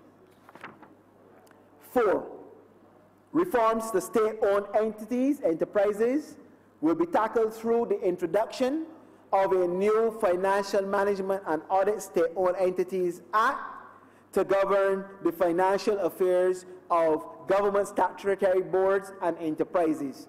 Additionally, priority will be given to the regularization of the financial reporting and debt management of SOEs, altogether seeking to improve efficiencies in the state-owned entities. That act, Mr. Speaker, sir, I can say is at an advanced stage of drafting. The CPC has returned the draft bill to the ministry and some of the other departments for final comments, and those comments are being prepared, and that bill will be laid very early in the next financial year, and it will see new levels of responsibilities and expectations from SOEs, not just relative to the Act of Parliament that created them, but by special rules. Because as you know, the central government has the Financial Management and Audit Financial Rules Act 20, I believe that is now 2011, the new one that was done, Financial Rules 2011. But that governs central government departments. Statutory boards do not have an act, an overall act, that govern their financial operations. And this was identified as one of the major challenges with statutory boards in terms of reporting, in terms of the financial management, expenditure of resources, audits, and so forth and so on. And we have heard the cry. We have seen the situation for many, many years, not just under this government, under the last one and the one before that too, where entities have been delivering or not delivering, as the case may be, their financial reports and financial information on time, not doing appropriate strategic plans, and so forth and so on. And we have decided that it is time that we bring some level of order to that, and that bill is being prepared in its final stages, Mr. Speaker, sir. In addition to that, I can also state that on the advice and request of the government of Barbados, CARTAC, in collaboration with the International Monetary Fund and Technical Affairs Division, requested and received a technical mission to examine the state-owned entities in Barbados and to advise or to make recommendations on areas that we may want to address going forward. I am happy to report, Mr. Speaker, sir, that mission came. They had a pretty successful mission. There was full cooperation from all involved, including the statutory entities, and a report, final report, has been issued to the government of Barbados which, Mr. Speaker, sir, we will make available to all members of this chamber and to others in the Barbados population who may be interested in that when once Cabinet has approved for that to be done. And I just wanted to indicate by way of evidence, Mr. Speaker, sir, that this is actually the plan. It is called Promoting Fiscal Sustainability and Transparency of State-Owned Entities, and prepared by the Fiscal Affairs Department of the International Monetary Fund through the regional technical body of which Barbados is a member, and that, of course, is CARTAC. So it makes very interesting reading. I don't agree with everything that is there, but it makes very, very interesting reading, and it highlights some of the challenges, or many of the challenges which are faced. And it makes a very basic point too, Mr. Speaker, sir, that these things are not new. The people who came here are people who have experience in running state-owned entities, who have worked in ministries of finance, either on the political end as political appointees, or on the other end as technical people who have done these types of reviews in many different countries and worked in state-owned entities themselves. And the one thing they said to me when they met with me is, Minister, what we're saying here is not anything new. We have seen this all over the world, and we have been able in many respects to help countries to improve on these circumstances, and we believe that the situation in Barbados is not insurmountable and in fact can be addressed and addressed successfully.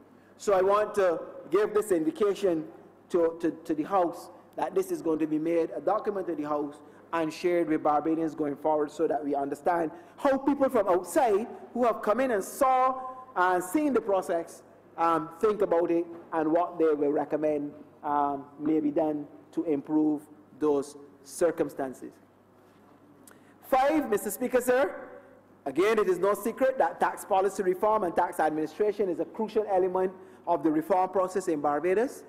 We also had an earlier mission on tax policy reform, which we shared with this House and with Barbadians as well. Some of the recommendations we implemented, actually quite a few of the recommendations we implemented, and we are beginning to see the fruits of those. I can mention one in particular, because from last year we're beginning to see an uptake in corporate tax revenues, particularly for domestic companies. And one of the recommendations that came out of that tax reform study that was done by the Fiscal Affairs Department of the IMF a few years ago, about 3 or 4 years ago, was the whole issue of losses carried forward and group losses, which were part of the claim system in terms of tax credits and refunds being done for companies. And one of those, for example, in terms of group losses, if you had a group of companies and say 5, and 3 of the companies were making profits, but 2 were making losses, which were substantially more than the profits that were being made, you would lump them together as one group, file your corporate income tax receipts, which would show that you did not make any profit for the whole group of the year, and therefore you would not be required to pay any tax. In fact, you may, in some respects, get a claim back. One of the recommendations was that that needed to be discontinued because it was being seen as a way for companies to get around paying taxes, particularly for those companies within the group that were actually making profits. So we discontinued that, and we were told, and we did indicate, that it would take a couple years for this to see the benefit of it.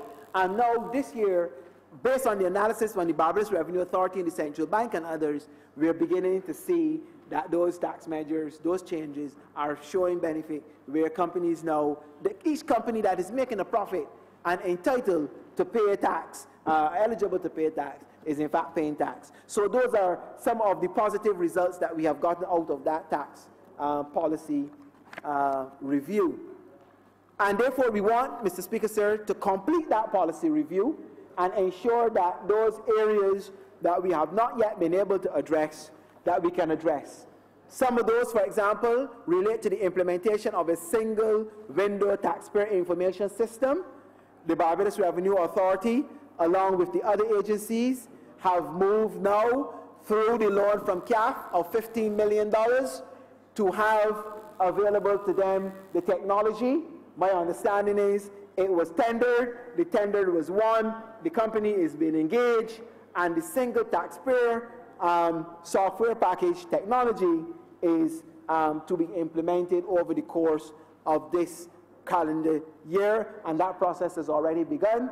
Of course, there's some training that goes into it, and our expectation is that that will go reasonably well for the government of Barbados to improve our efficiency.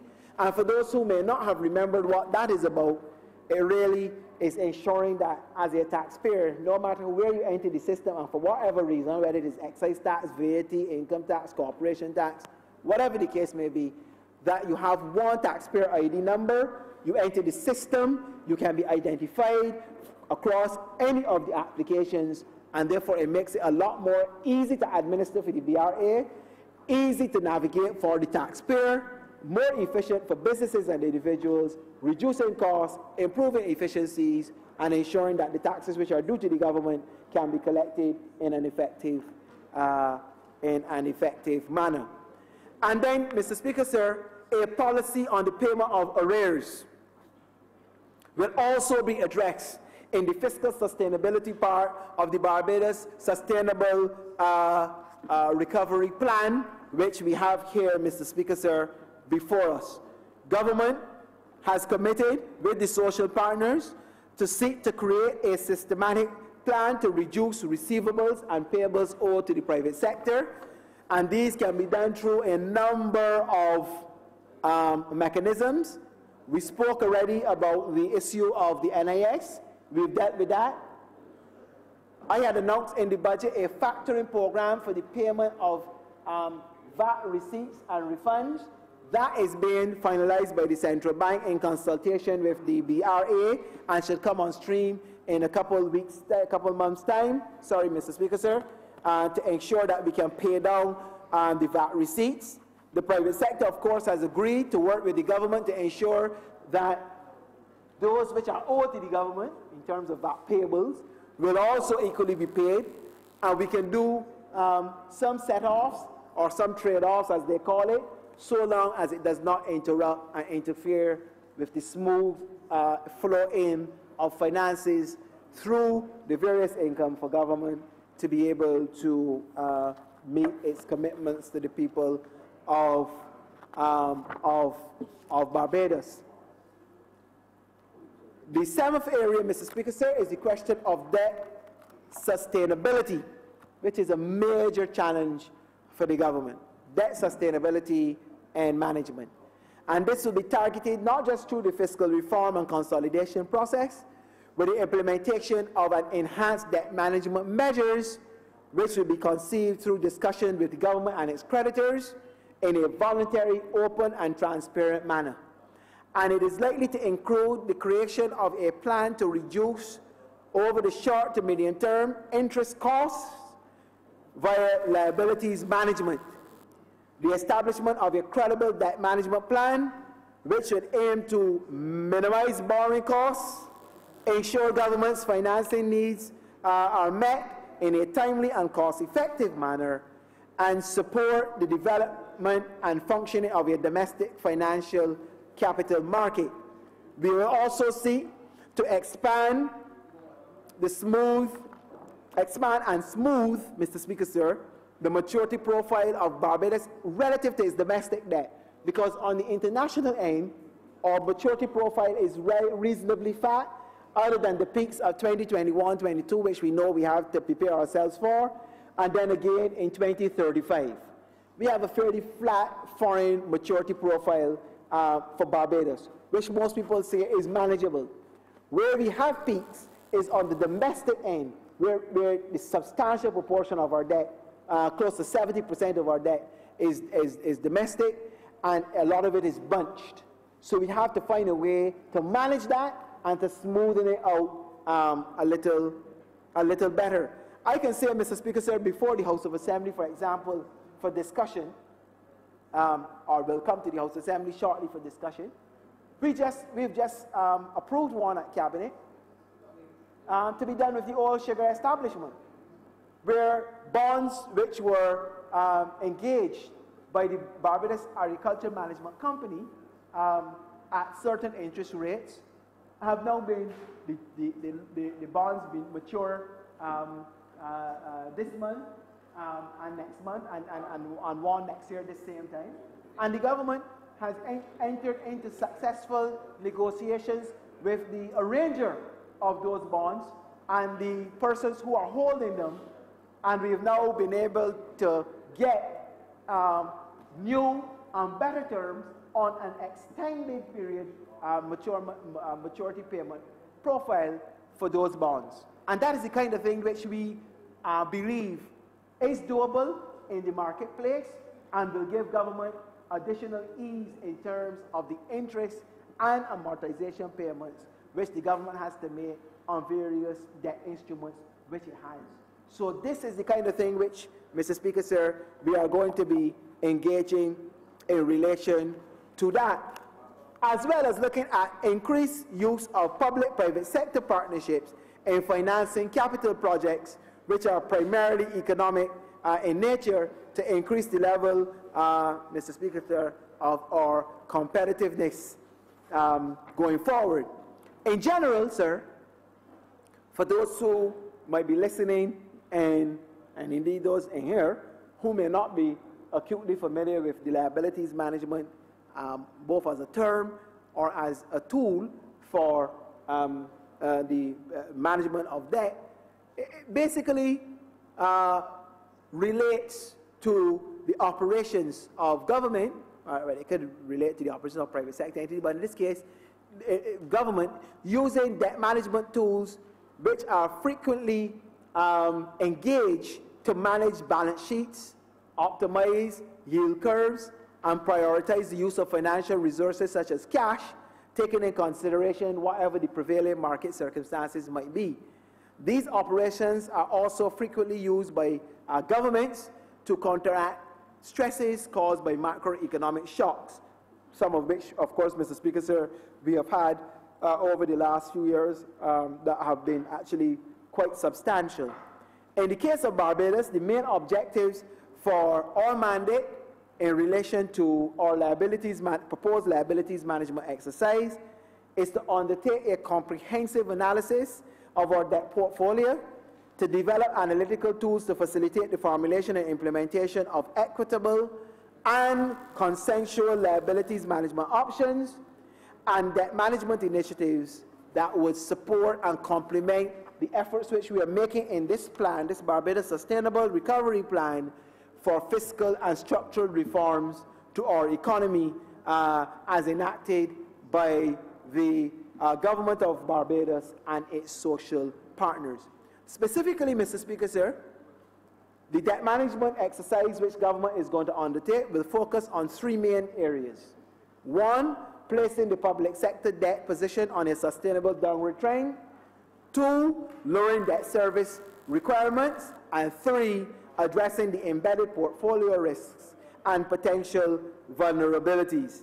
Mr. Speaker, sir, I can inform the House that we have retained the services of a major international firm that has participated and managed and executed on behalf of governments across the world these exercises in liabilities management. They have been on the ground in Barbados over the last months. They have submitted the first report draft plan, which has a number of scenarios involved. They have met with several of our creditors and players in the marketplace, in the financial services sector. They have also met in discussion with the International Monetary Fund, both at the Washington annual meetings, but also in the Article 4 consultation report. And they will be preparing, together with the central bank and, of course, with our creditors, a credible liabilities management exercise proposal for Barbados that ensure that we can secure those persons who have lent Barbados to ensure that they get paid the money which they lend, but also do it in a manner that does not cause Barbados to be overly burdened, excessively tied in and bogged down by the debt which we're doing. So, as part of that fiscal plan, which is in this proposal, which the fiscal program, which is part of the Barbados Sustainable Recovery Program, embedded in there is not only the treatment, Mr. Speaker, sir, of government's fiscal accounts relative to things like goods and services, wages, salaries, and so forth and so on, but also the treatment of state-owned entities, subsidies and transfers, Mr. Speaker, sir, and debt management. So we are covering all of the important elements of structural reform that are required to make sure that we can move this deficit from the 3% now that it is averaging right down to a balanced budget if we are so desired to go that far down, but certainly in a position that is eminently manageable and easy to navigate for Barbados to free the fiscal space that will be required to do the social and economic interventions in Barbados that are required to ensure that we can continue to develop our citizens, in a way that continues to allow Barbados to be highly ranked as a country relative to our social development systems. In terms of education and health, finance reform, I spoke to some of this before, but this is also in the plan, and this will be addressed through the use of special mechanisms to help agencies such as the QAH, the University of the West Indies, and others to become more self-efficient in terms of their own financing, and to have mechanisms for the form of a special education and health fund to be financed by the government and the private sector conjointly through the issuance of tax credits and other mechanisms, some of which have been recommended already in here by members of the House, including the member for St. Peter, who have spoken at length on these matters. And we are going to take those on board, Mr. Speaker, sir, because we have to do it. And you know, I spoke previously about the hospital. You can't cut the hospital expenditure because you want the service to remain as it is. So you have to find a way to finance it. And if the consolidated fund cannot be relied on to continue to finance all of the things which public health require, then we have to find additional means to do so, and to do so in a way that does not cut Barbadians off from getting the quality of health care that they require at a cost and at a level that makes sense and that they can afford. Because it makes no sense doing something and then having the best health care systems and provisions in the world if people can't get access to them. So the plan, yes, the plan includes ways in which the government of Barbados and the social partners have decided are the way plans in which we should address these issues. The same thing, of course, Mr. Speaker, sir, goes for education. Minister of Education is here, and he can attest to the fact, and of course I now chair the University Grants Committee, so I've seen this thing up front, and we have given the University Grants Committee and the university personnel, along with all of the other persons who constitute those committees, a charge to come up with a regional financing plan for the University of the West Indies. A plan, Mr. Speaker, sir, that will ease the burden of individual governments, because all of the governments, sir, all are having difficulties financing their students at the various campuses in Barbados. It's not just Barbados. Trinidad is having a problem because Trinidad has had to indicate to the University of the West Indies that because of the fall off in revenues from the oil and so forth and so on, and the fact that the economy was going through recession and they had to make some cuts in public expenditure, they have had to indicate to the university that they've had to slash the GATE program, I believe, Minister, I believe by about 30%. Or certainly by a significant amount, anyhow.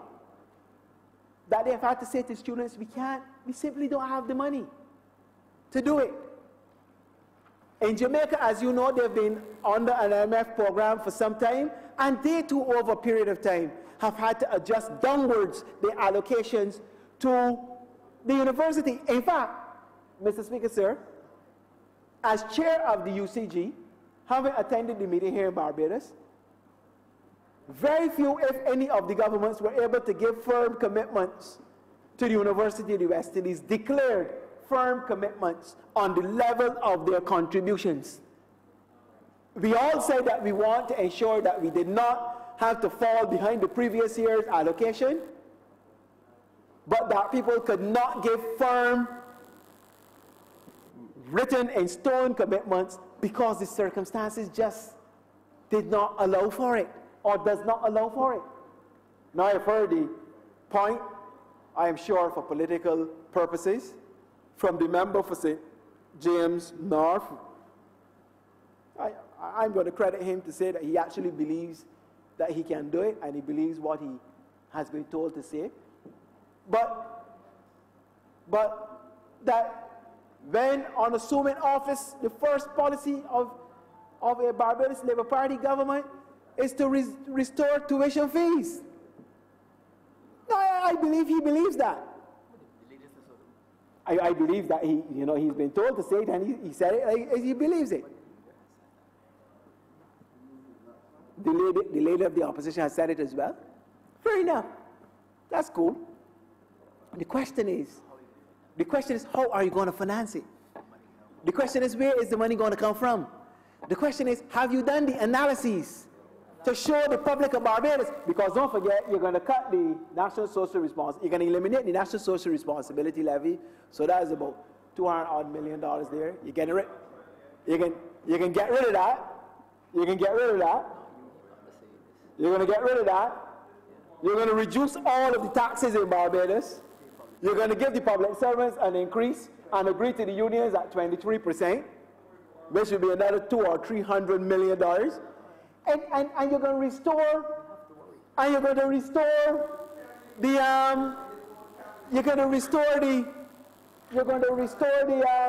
tuition fees as well, Mr. Speaker, sir. No. Mr. Speaker, sir, I pause, Mr. Speaker, sir, for a breath. I pause for a breath. I pause for a breath, Mr. Speaker, sir, because when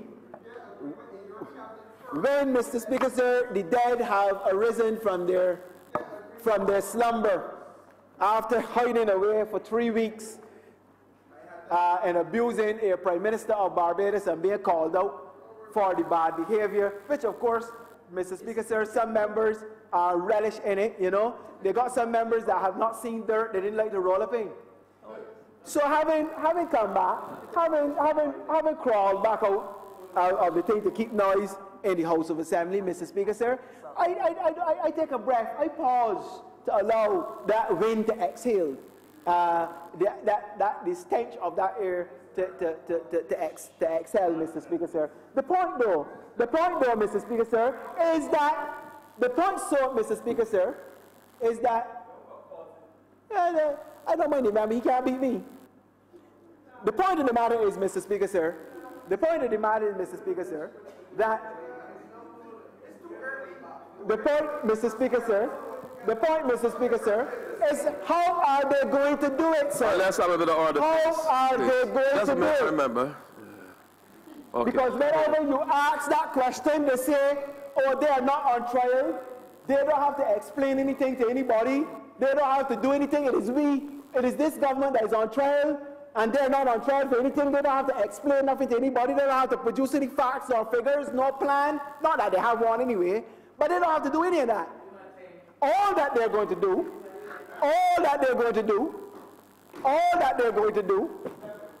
Mr. Speaker, sir, all that they're going to do, 11th one.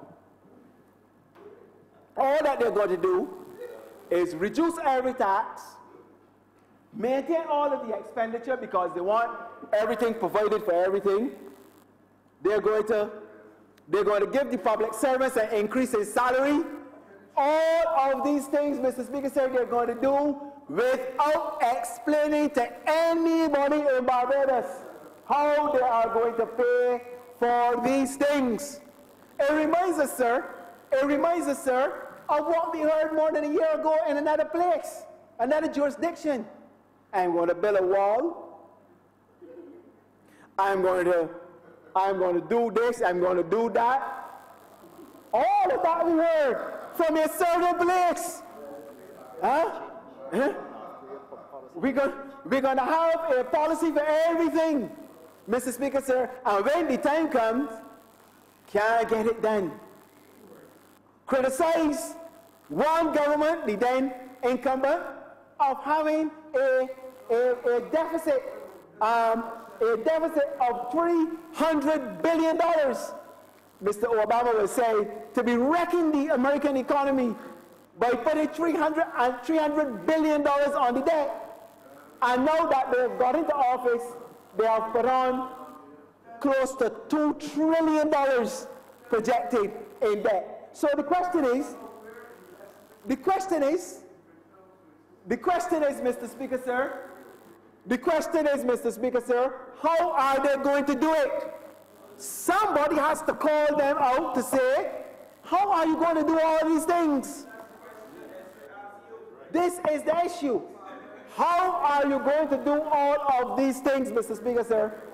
But you know what? They have no answers for it. They say, wait till we get in government and see our genius. Well, we heard that too.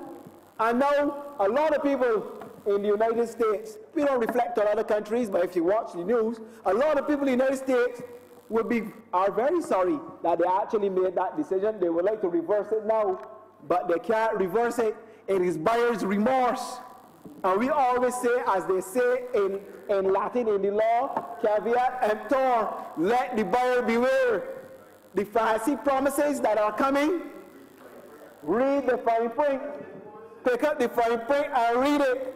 Mr. Speaker, sir, pick up the fine print and read it, because if it sounds too good to be true, Mr. Speaker, sir, chances are it is too good to be true. So the noise, the rattling, Mr. Speaker, sir, all of the attempts to try to distract me and you and others in here from putting the facts, because they feel that Barbadians are not listening, can't work, cannot work. If there is a plan, we want to hear what the plan is. Let all of the best ideas contained, because what we have heard, the little driplets that we have heard, will cause more ruination than anything else. So, Mr. Speaker, sir, we are waiting to hear. I have no problem with that at all. 9, Mr. Speaker, sir. 9, Mr. Speaker, sir. 9, Mr. Speaker, sir. With regards to wages and salaries negotiations, efforts are continuing to have full dialogue towards an amicable solution for the increased wages within the public sector. However, increasing salaries is difficult to undertake in an environment in which it demands greater control of government's expenditures. And therefore, in that regard, all sides, government, private sector, and the labor unions, have to be cautious in the demands which are made, recognizing that it is a fact that public officers are deserving of a salary increase. That is not in dispute, has never been in dispute. But we have to do so in a responsible manner and the government is negotiating to ensure that whenever we do come to that conclusion and decision, that it is something, one, that the government can afford, and two, that you don't worry about that. One, that it can be afforded, and two, that it is sustainable over time. Because we remember, we can reflect that in some parts of the Caribbean, decisions were made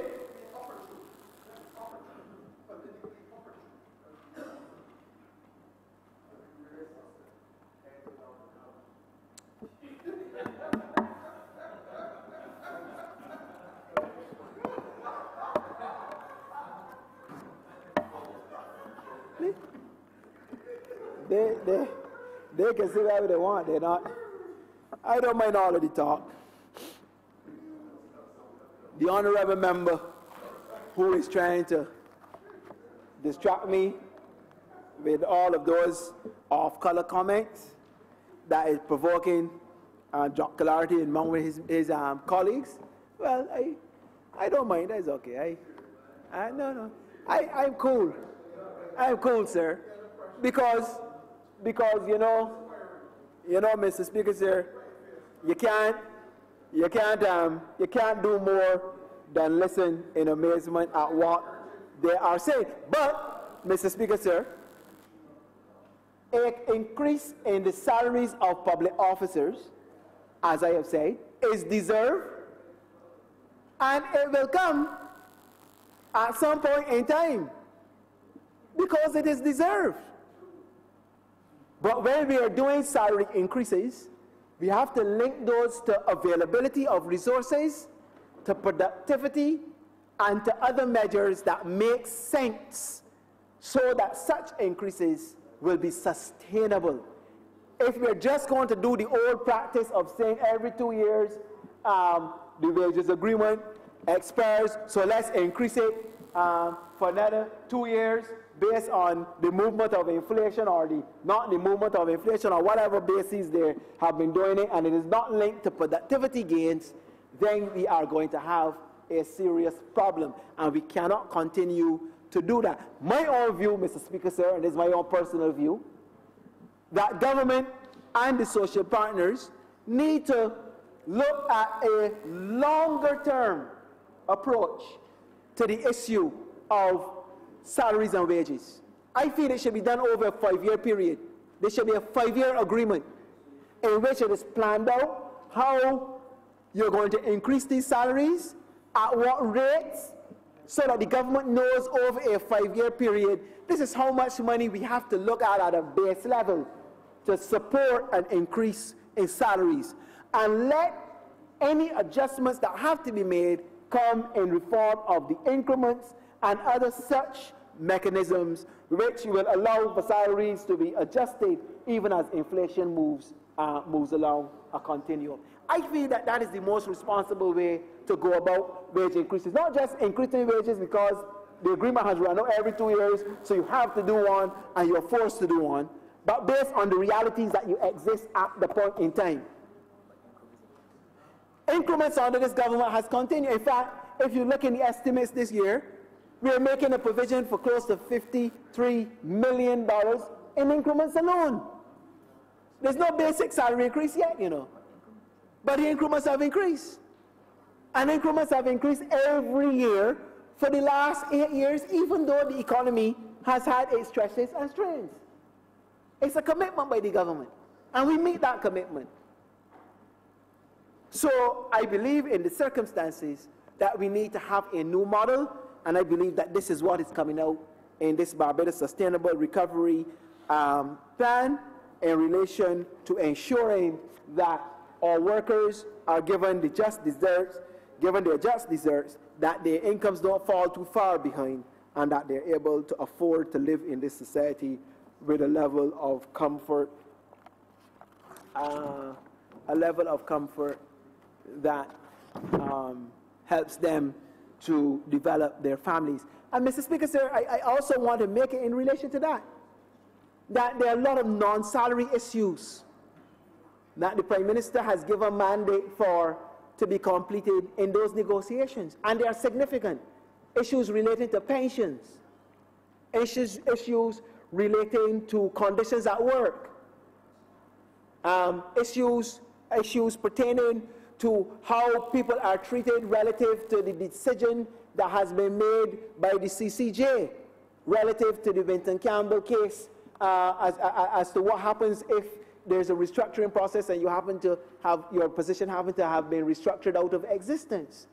These are things which the government and the negotiators, by mandate of the minister responsible for civil service, who happens in this case to be the Right Honorable Prime Minister, have decided favorably to the credit of the public officers who have been asking for some of these things for a number of years. In fact, Mr. Speaker, sir, only recently, the Prime Minister and myself were discussing and looking at how, given the decision in the Barbados Industrial Development Corporation case, but also generally in relation to what transpires relative to pensions, we've been examining and discussing the issue of whether the time has not come for a normalization and a standardization of the pension arrangements for all public officers, both those working in the central government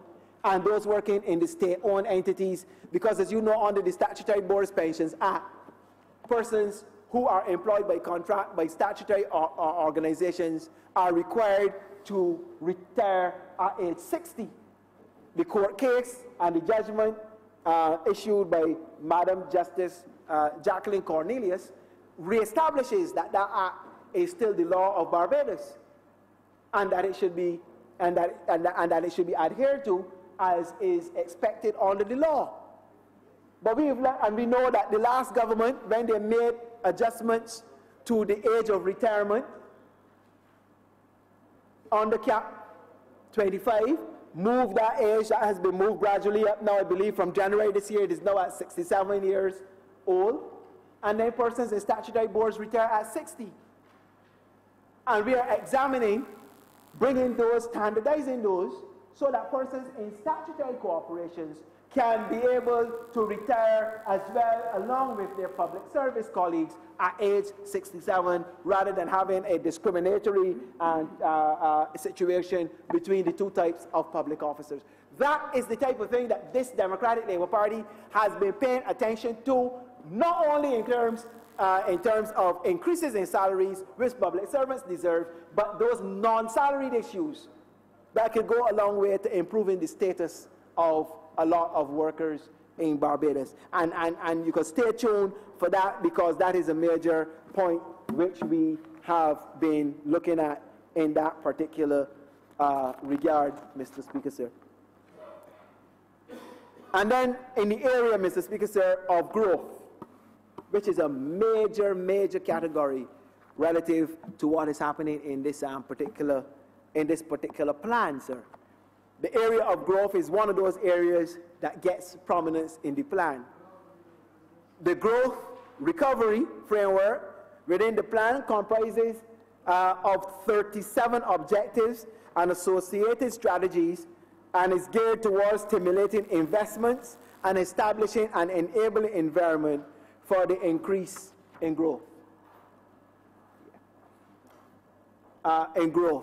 Notably, as part of this framework, the social partners of Barbados will seek to enable a thriving and sustainable export-driven sector by the manufacturing, agricultural sectors, and also micro, small, and medium-sized enterprises. This endeavor will, of course, be supported by fostering and enabling business environment through the implementation of product development programs, improving access to seed funding and credit, especially to medium and to micro, small, and medium-sized enterprises, actively pursuing very specific market opportunities in targeted markets that can offer returns in short to medium-term time frames in such markets as Cuba, Panama, CARICOM, USA, UK, and China.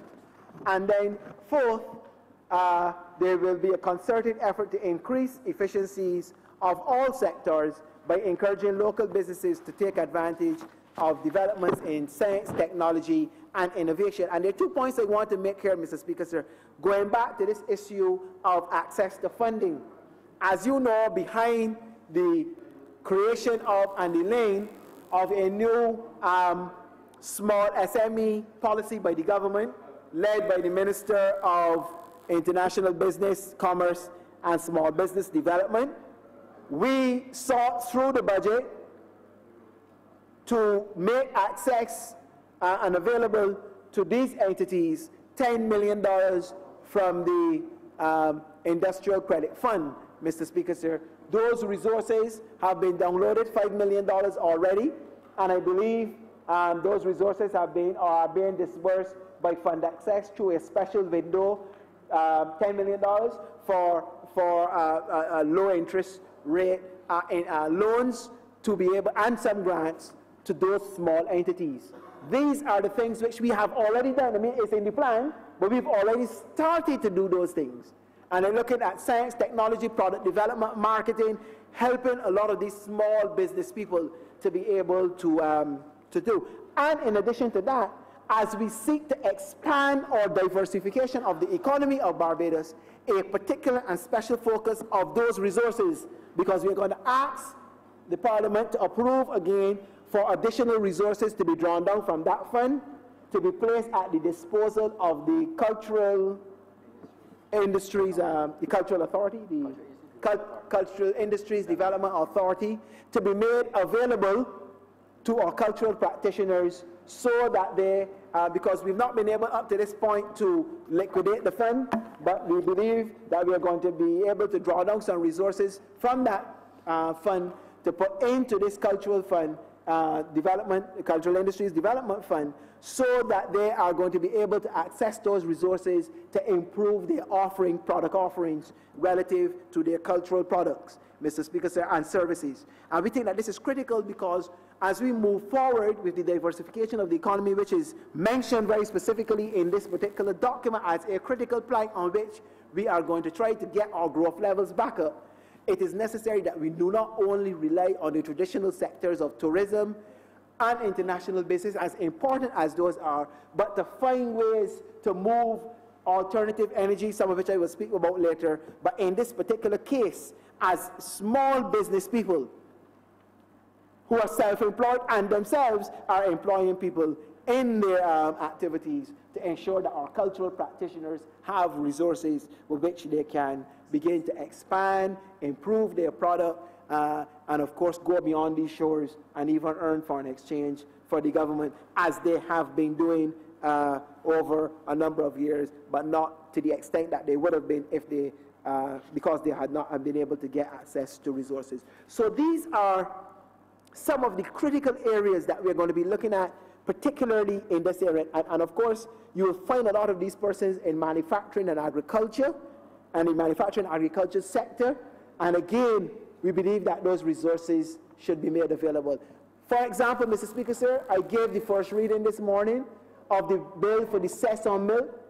It was long in coming, Mr. Speaker, sir. We were waiting on the legal people and the people at the Ministry of Agriculture and the Customs Department to finalize it. They have now finalized it, and we believe that we can, through that particular proposal and initiative, to revitalize the dairy industry in Barbados to the extent where we can even see people beginning to come back into the sector that had gone out of it because it was not as profitable or making as much money as would be necessary to keep them afloat.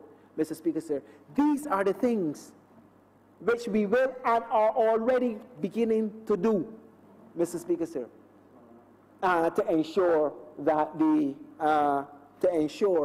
Barbados' economy expands and does so in a credible and sustainable way, Mr. Speaker, sir.